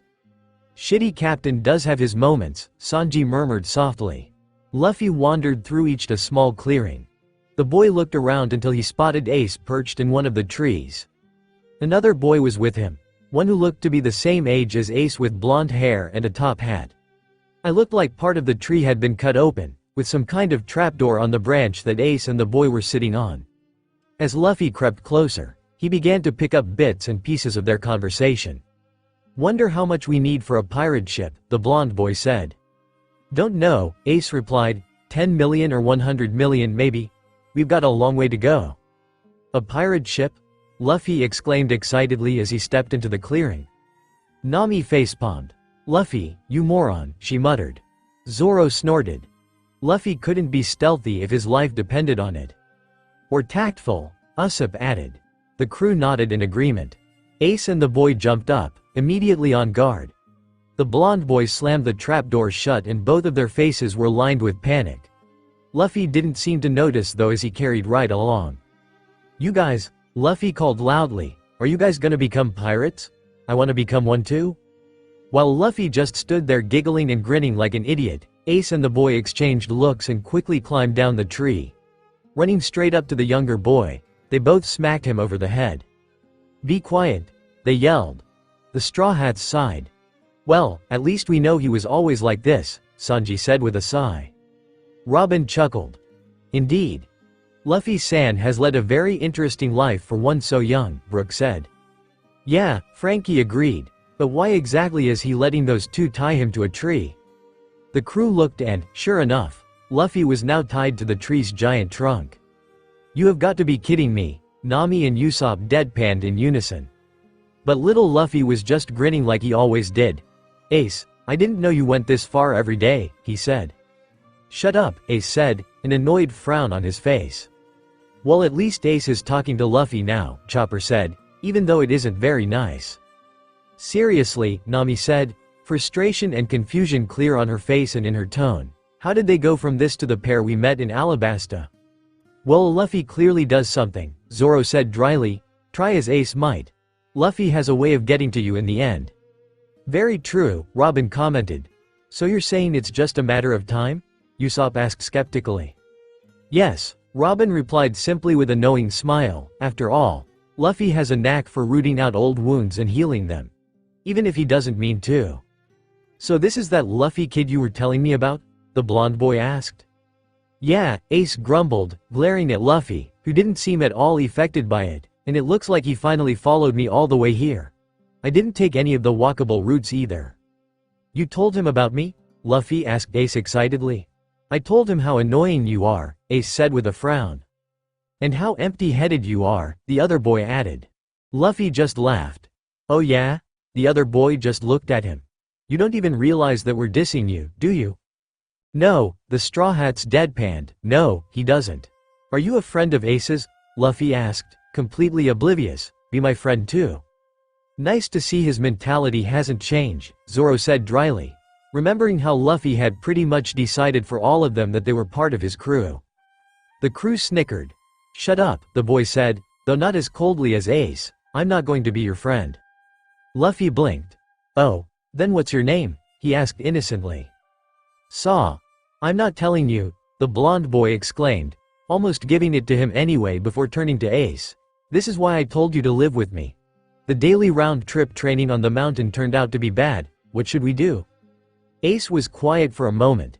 He found our secret. He'll tell somebody if nothing is done. He said seriously, we gotta kill him. What? The Straw Hats yelled. Ace is like, what, 10? And he's contemplating murder, Nami yelled. Yo, that's messed up, Frankie said. Kids shouldn't be thinking like that. Alright, the blonde said with a nod, let's do it. Luffy's smile dropped. What? He yelled, don't kill me, help me, I don't want to die. Shut up, you idiot, the boy said, shoving Luffy's head back in an attempt to make him stop screaming. Sabo, kill him already, Ace said. What? The blonde cried, you do it. I've never killed anyone before, Ace yelled. Me neither, Sabo yelled back as Luffy continued to scream and cry in the background, and I don't know how. Help me, Luffy screamed. Shut up, the older boys yelled in unison. Nami facepalmed. Well, I was worried, she mumbled.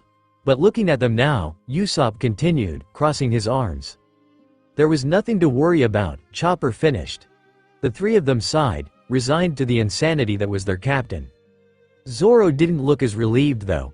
There's still the fact that it was Ace's solution to the problem, he said. Robin hummed thoughtfully. I doubt Ace made the decision out of malicious intent. She commented, it is merely the logic of a child. I doubt Ace understands what death entails at this age. He hunts, Zoro pointed out. True, Robin conceded, but killing an animal and killing a human are two very different things. If Luffy had been a mere beast, he would already be dead. But he is a human child and Ace and this Sabo are hesitating because of it. Robin Schwan is so smart, Sanji gushed, twirling in her direction. Robin just smiled calmly. Yo-ho, I believe Robin-san is correct, Brook said. Ace-san does not appear to be making this decision out of any dislike toward Luffy-san. Zoro didn't say anything, but his arms remained crossed and his eyes were narrowed, and the crew knew he was displeased. I hear a voice from the forest, it sounds like a kid's voice. Ace and Sabo froze, glancing over their shoulders. Shit. Someone's coming, Sabo whispered. Set him free for now, Ace said. We gotta move from here before they find our treasure. Luffy stopped crying at that, grinning as Ace and Sabo untied him. Sabo grabbed the younger boy and all but threw him in the bushes before he and Ace dived in after him. I wonder what's going on, Usopp said. Dunno, Chopper said, but the people coming sound big. Everybody knows those brats around here. Ace and Sabo. Are you sure it was Ace who took the money? A man said as the new group came into view. The speaker was a large, bulky man with long hair and slanted blue eyes. He carried a sword in one hand and the frown on his face seemed to be permanent. "Yes, we're sorry," one of the other men said. "He was wounded, arm heavily bandaged and in a sling. We shouldn't have let our guard down." "Some little punk he is," the large man says. "He can't just steal our money. If Captain Bluejam hears about this, he's going to kill all of us." "Pirates?"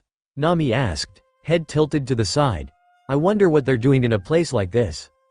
"Cashing in treasure, maybe?" Sanji suggested. "Ace did steal from them apparently." "Damn it," Ace whispered from where the three boys were crouched behind the bushes, a grimace on his face. "I didn't know those thugs were working for Bluejam." Sabo looked at his friend with wide eyes. "You mean that money you stole was from them?" he asked, eyes slightly frantic. "I shouldn't have taken that money," Ace said seriously. "He has a real sword," Sabo muttered. "That's Porkamy who works under Bluejam. He's a total psycho. Have you heard of him? They say he scalps his opponents after they lose a fight with him, while they're still alive." Sabo glanced to the side and realized Luffy was gone. "Huh? Where'd he?" Sanji groaned. "Oh, don't tell me." Sabo and Ace whipped around, eyes wide, just as Luffy started screaming. "Let me go!" Little Luffy yelled. "What do you want? Let me go, you bastard!" The entire crew facepalmed. "Only you, Luffy," Zoro muttered. "Who's this little shit?" Porkamy asked, holding Luffy up. "Bert.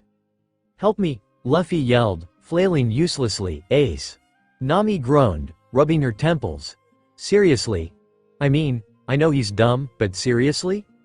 Luffy bro has just gotten himself into a load of trouble," Frankie said. Interest flashed across Porkamy's face. "Did you just call for Ace?" he asked seriously, glaring hard at Luffy. "So what?" Luffy asked, not at all intimidated by the glare. "Do you know Ace?" Porkamy asked. "He's my friend," Luffy said matter-of-factly. "Shitty captain never did know when to keep his mouth shut," Sanji grumbled. "Oh, but he did just try to kill me," the boy adds bluntly as an afterthought. The crew face faults. "I don't know if you know about this," Porkamy said, "but your friend stole some money from us today. You don't know where it is, do you?" Luffy's face went blank. He knew exactly where it was. He had seen it, but if he told. The boy looked away, puckering his lips and whistling. "I don't know," he said. "Oh come on," Nami yelled, "even Usopp could do better than that." "Yeah," Usopp cried before blinking in realization. "Hey wait, what do you mean, even Usopp?" "Geez," Sanji grumbled, "I know Luffy's a shitty liar, but this is just ridiculous." "Lying is definitely not Luffy's forte," Robin said. "Luffy bro's about to get into some big trouble," Franny said, "so not super." "Fine. If you don't know, I guess we have no choice," Porkamy said, a dark grin coming to his face. "We'll just have to help you remember." "Hey!" Luffy cried as the pirate began carrying him away. "Where are you taking me? Let me go, you bastards." "He'll be okay, right?" Chopper asked worriedly. "Well, he's made of rubber," Sanji said slowly. "But there are still things that can hurt him," Zoro said, face a stone mask, eyes narrowed and body tense. Nami shuddered. "I have a bad feeling about this." Luffy was tied to a pillar in an old rundown shack, still kicking and screaming. "Let me go. I'm not gonna tell you anything." Porkamy stood across from him, a giant wooden hammer in his hand. "A hammer's not gonna do much to Luffy bro," Frankie said, a hint of relief in his voice. The large pirate stalked forward, raising the hammer. "You little shit," he sneered before bringing the hammer down on Luffy's head. When the dust cleared, the Straw Hats saw that little Luffy was pinned under the hammer. It didn't last long though, the boy literally bounced back up, the hammer flying off him. "I told you that my body turned to rubber after I ate the Gomu Gomu no mi," he said matter-of-factly, glaring up at Porkamy. The three men in the background started to freak out, while Porkamy watched calmly. "When we finally meet Shanks," Usopp said, "we really need to thank him." Sanji nodded. "We're lucky that Luffy was dumb enough to eat that fruit," he added. "Can you imagine what trouble he would get in without it?" The crew shuddered, fervently thanking Shanks for being irresponsible enough to leave a devil fruit out where a 7-year-old Luffy could get to it. "Shut up," Porkamy ordered his men before turning back to Luffy. "A devil fruit, eh? Looks like you had a real one. Get me a pair of gloves." Nami tilts her head to the side in confusion. "Gloves? Why the heck would he go for gloves when the hammer didn't work? Chopper nodded in agreement. Gloves don't work on Luffy. Unless they are covered in spikes, Robin said, eyeing the gloves being handed to Porkamy warily. The crew pales. Oh dear, Brook said softly, gripping his cane tightly. The pirates string Luffy up so that he's dangling from the rafters. The boy glared at them defiantly. Listen up, brat, Porkamy said, pulling on the gloves. That money your friend Ace stole is very important to our pirate crew. He reached out and grabbed Luffy's head. And you know where it is. So I need you to tell us. No, Luffy yelled determinedly, unfazed by Porkamy's glare. The pirate didn't say anything. He let Luffy go, causing the boy to swing back on the rope, and as he swung back, Porkamy punched him across the face with enough force to shatter bone, blood spattering on the ground. Nami's eyes went wide and her hands fly to her mouth to cover her horrified yelp. Chopper, Frankie, and Usopp cried out and Sanji cursed a blue streak under his breath, hands fisted in his pockets. Brooks was tense, frozen in shock and anger. Robin watched, face an emotionless mask, but her eyes were shadowed. Zoro was glaring furiously at the pirate, and if looks could kill, this man would be long dead.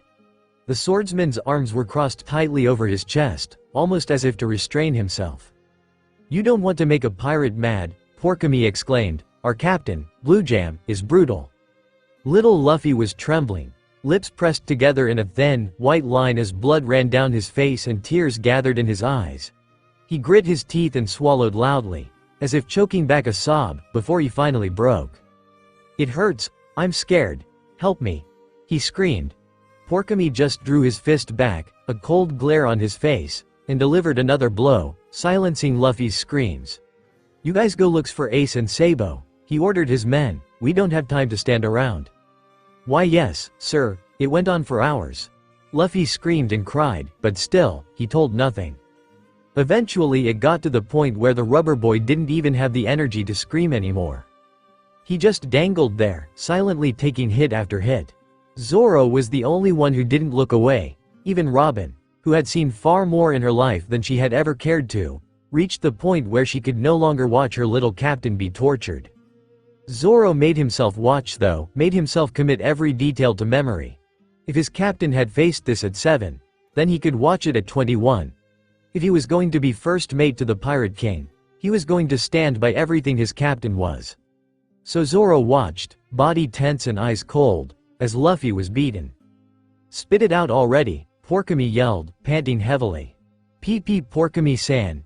It's no use doing it anymore, the injured man cried. He doesn't have the energy to even scream now. I bet he won't say anything, and to be honest I can't stand watching it. It's too cruel, show some mercy. Porkamy turned to the man, a furious glare on his face, and kicked him, sending him flying into the wall.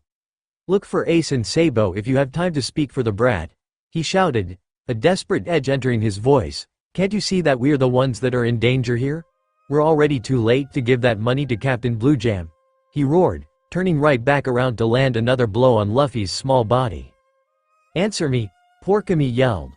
Luffy swallowed a few times, trying to get back his breath. He gave a slight shake of his head. I won't say, he croaked, voice hoarse.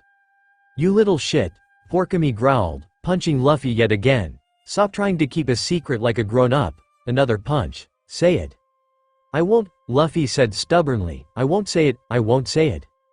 Porkamy suddenly relaxed, arms dropping to his sides. Fine, he said calmly. The Straw Hats' heads snapped up, fear flashing across their faces. It appeared that Porkamy was done hitting Luffy. And as relieved as they were, something like that in a situation like this was never good. They weren't just going to cut Luffy free and send him on his merry way. He had information they needed after all, even if he wouldn't give it. People in situations like Luffy's were never just let go. Things didn't work like that.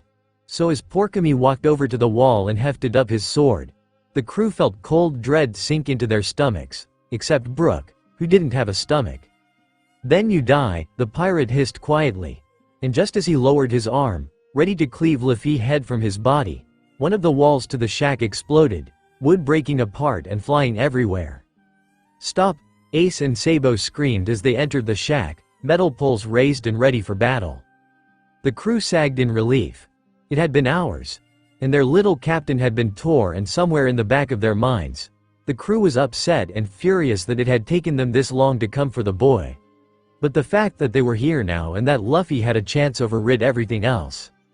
Ace wasted no time rushing forward, smacking one of the men across the face with his pole and landing in front of Luffy. For once the boy's dark, hate-filled eyes were not directed at their captain, but rather the men who had hurt him. And had the crew been lesser people, they would have shuddered at the shadows in Ace's glare. "That's him, Porkami-san. He's the one who stole our money." "What?" Porkami cried, looking at Ace with new interest. Luffy looked up, fresh tears running down his face. "Ace." Ace charged Porkami, jumping up and bringing his pole down in a smooth arc, but the pirate caught him around the throat. "Showing up on your own makes things much easier," Porkami said with a dark grin as Ace struggles in his grip. "I didn't know what to do. Your pal was so tight-lipped." "Ace!" Luffy cried out, worry and fear clear on his face. "Let me go," Ace choked out. "Sabo." The blonde boy appears behind the pirate, bringing his pole down on the large man's head, making him drop Ace. "That hurt pretty bad, you know," Porkami said, slowly turning to face Sabo, blood dripping from the new wound on his head. Sabo is visible scared and Ace is trying to force himself off the ground. "You know what happens when you mess with grown-ups, don't you? Your opponent is right here," Ace cried, getting back to his feet. "Sabo, help him." Sabo nods. "Be careful. He has a sword." Ace charges Porkami again, but this time, he uses his smaller size to his advantage, dodging the pirate's blows and landing his own. Sabo, meanwhile, goes for the lackeys, filching a knife from one of them and using it to cut Luffy free. He catches the boy and makes to leave, calling over his shoulder. "Let's get out of here, Ace." "You go on ahead," Ace called, not turning away from Porkami. "Is he serious?" Nami and Usopp cried. "I know Luffy said that Ace was strong, but this is ridiculous," Sanji said. "You idiot," Sabo cried. "Come on. Once I face an enemy, I never run," Ace said determinedly, glaring. "What was that, brat?" Porkami yelled. "Don't," Sabo yelled desperately. "He's on a completely different level than the thugs in town." "Don't you get it?" Porkami sneered. "Playtime is over now. You stole our money? You will obediently return it to us. You insolent brat. I'm sure you realize you've done a bad thing. I won't hurt you if you give the money back," he said, pointing his sword at Ace. Ace just used his pipe staff to smack it aside. "We're gonna make much better use of it," he said, glaring up at the pirate. "What did you say? Enough of the bullshit," Porkami cried. "You, just wait here a minute," Sabo said to Luffy before dropping him on the ground and running to stand by Ace. "You're being too reckless. Why are you always doing this?" "I never back down," Ace said seriously. "Don't be ridiculous," Porkami yelled, swinging his sword at Ace. Ace tried to counter, but the sword cut clean through the metal pipe and left a thin cut on the boy's forehead. "If I lose to a pair of kids, I'll quit being a pirate," Porkami yelled, a slightly crazed gleam in his slanted blue eyes. "We'll make you quit," Ace and Sabo yelled as they rushed the large man. Frankie whistled as they watched the two boys fight the pirate. "Those little bros sure can fight," he said. "They work well together," Sanji commented. Luffy just sat where he was and watched in awe, and Ace and Sabo beat Porkami. He was in too much shock to say anything when Sabo scooped him up again and he and Ace bolted, leaving Porkami's unconscious for in the shack. Nami sighed in relief. "At least it's over," she said, a hand over her heart. The three boys were wrapped up in bandages. Luffy was crying, babbling about how scary the whole thing was. Ace was wrapping up his metal staff in an attempt to fix it, and Sabo was leaning casually against one of the rocks. "That's a real bad habit you've got, Ace," Sabo said, arms crossed over his chest, refusing to run even when you're up against real pirates. "Why are you so eager to die?" "It doesn't feel right," Ace muttered, testing his staff and completely ignoring Sabo. "It was better before." Sabo just gives a resigned sigh. Anyone else finding themselves sympathizing with Sabo? Usopp asked curiously as he watched the boys interact. "Yes," most of the crew replied. "I wonder who he is," Sanji said. "Luffy's never mentioned him," Nami added with a shrug. "It's not like he mentioned Ace before we met him," Zoro commented. "Or Garp," Frankie added. Everyone except Brook shuddered slightly, remembering their meeting with the crazy, old Marine. Luffy-san doesn't talk much about himself, Brook points out. That's true, Nami said after a short moment of silence. We don't really know anything about him other than his dream. That's a lie, Zoro said immediately. We know everything about Luffy that we need to. He is our captain. We are his nakama. If you are telling me that after everything we've been through together, you know nothing about Luffy, then you haven't been paying attention to the things that matter. Zoro's voice is almost cold as he speaks, looking directly at Nami. Zoro is correct. Robin jumps in softly, diffusing the tension. We know everything that we need to know about Luffy. His past is extra information. It will not affect our trust or faith in him. He has nothing to prove to us. After this, Blue Jam's crew will never forgive us, Sabo continued. They'll be after us from now on. That was so scary, Luffy sobbed. I thought I was gonna die. Ace jumped down from his perch. You're so annoying. Shut up, he roared. How long are you going to cry for anyway? I hate weaklings and crybabies. You really piss me off. What the hell? Nami asked, a deep frown on her face. This is ridiculous. Ace-san is very harsh, Brook said. It's like he doesn't know how to be nice, Usopp added. Robin frowned. Perhaps that is not far from the truth, she said softly, watching the dark boy thoughtfully. Much to everyone's surprise, Luffy clammed up immediately. Sabo and Ace exchanged surprised looks. Thank you, Luffy said, bowing his head and sniffling as his tears started up again, for saving me. Why you? Ace yelled. Oi, oi, Sabo placated, he's just thanking us. Ace calmed some at Sabo's voice, but not much.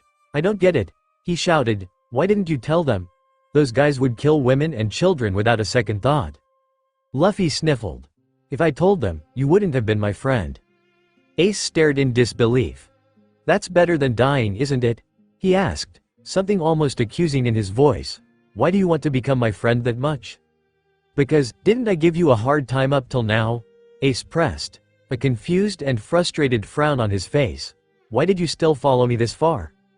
Zoro snorts. At least he acknowledges what he did, the swordsman muttered.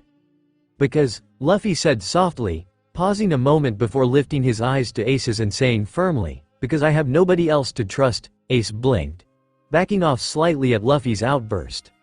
I can't return to Fushia village, and I hate mountain bandits. If I didn't chase after you, I'd be all alone. Being alone is worse than being hurt. The Straw Hats are quiet at their captain's declaration.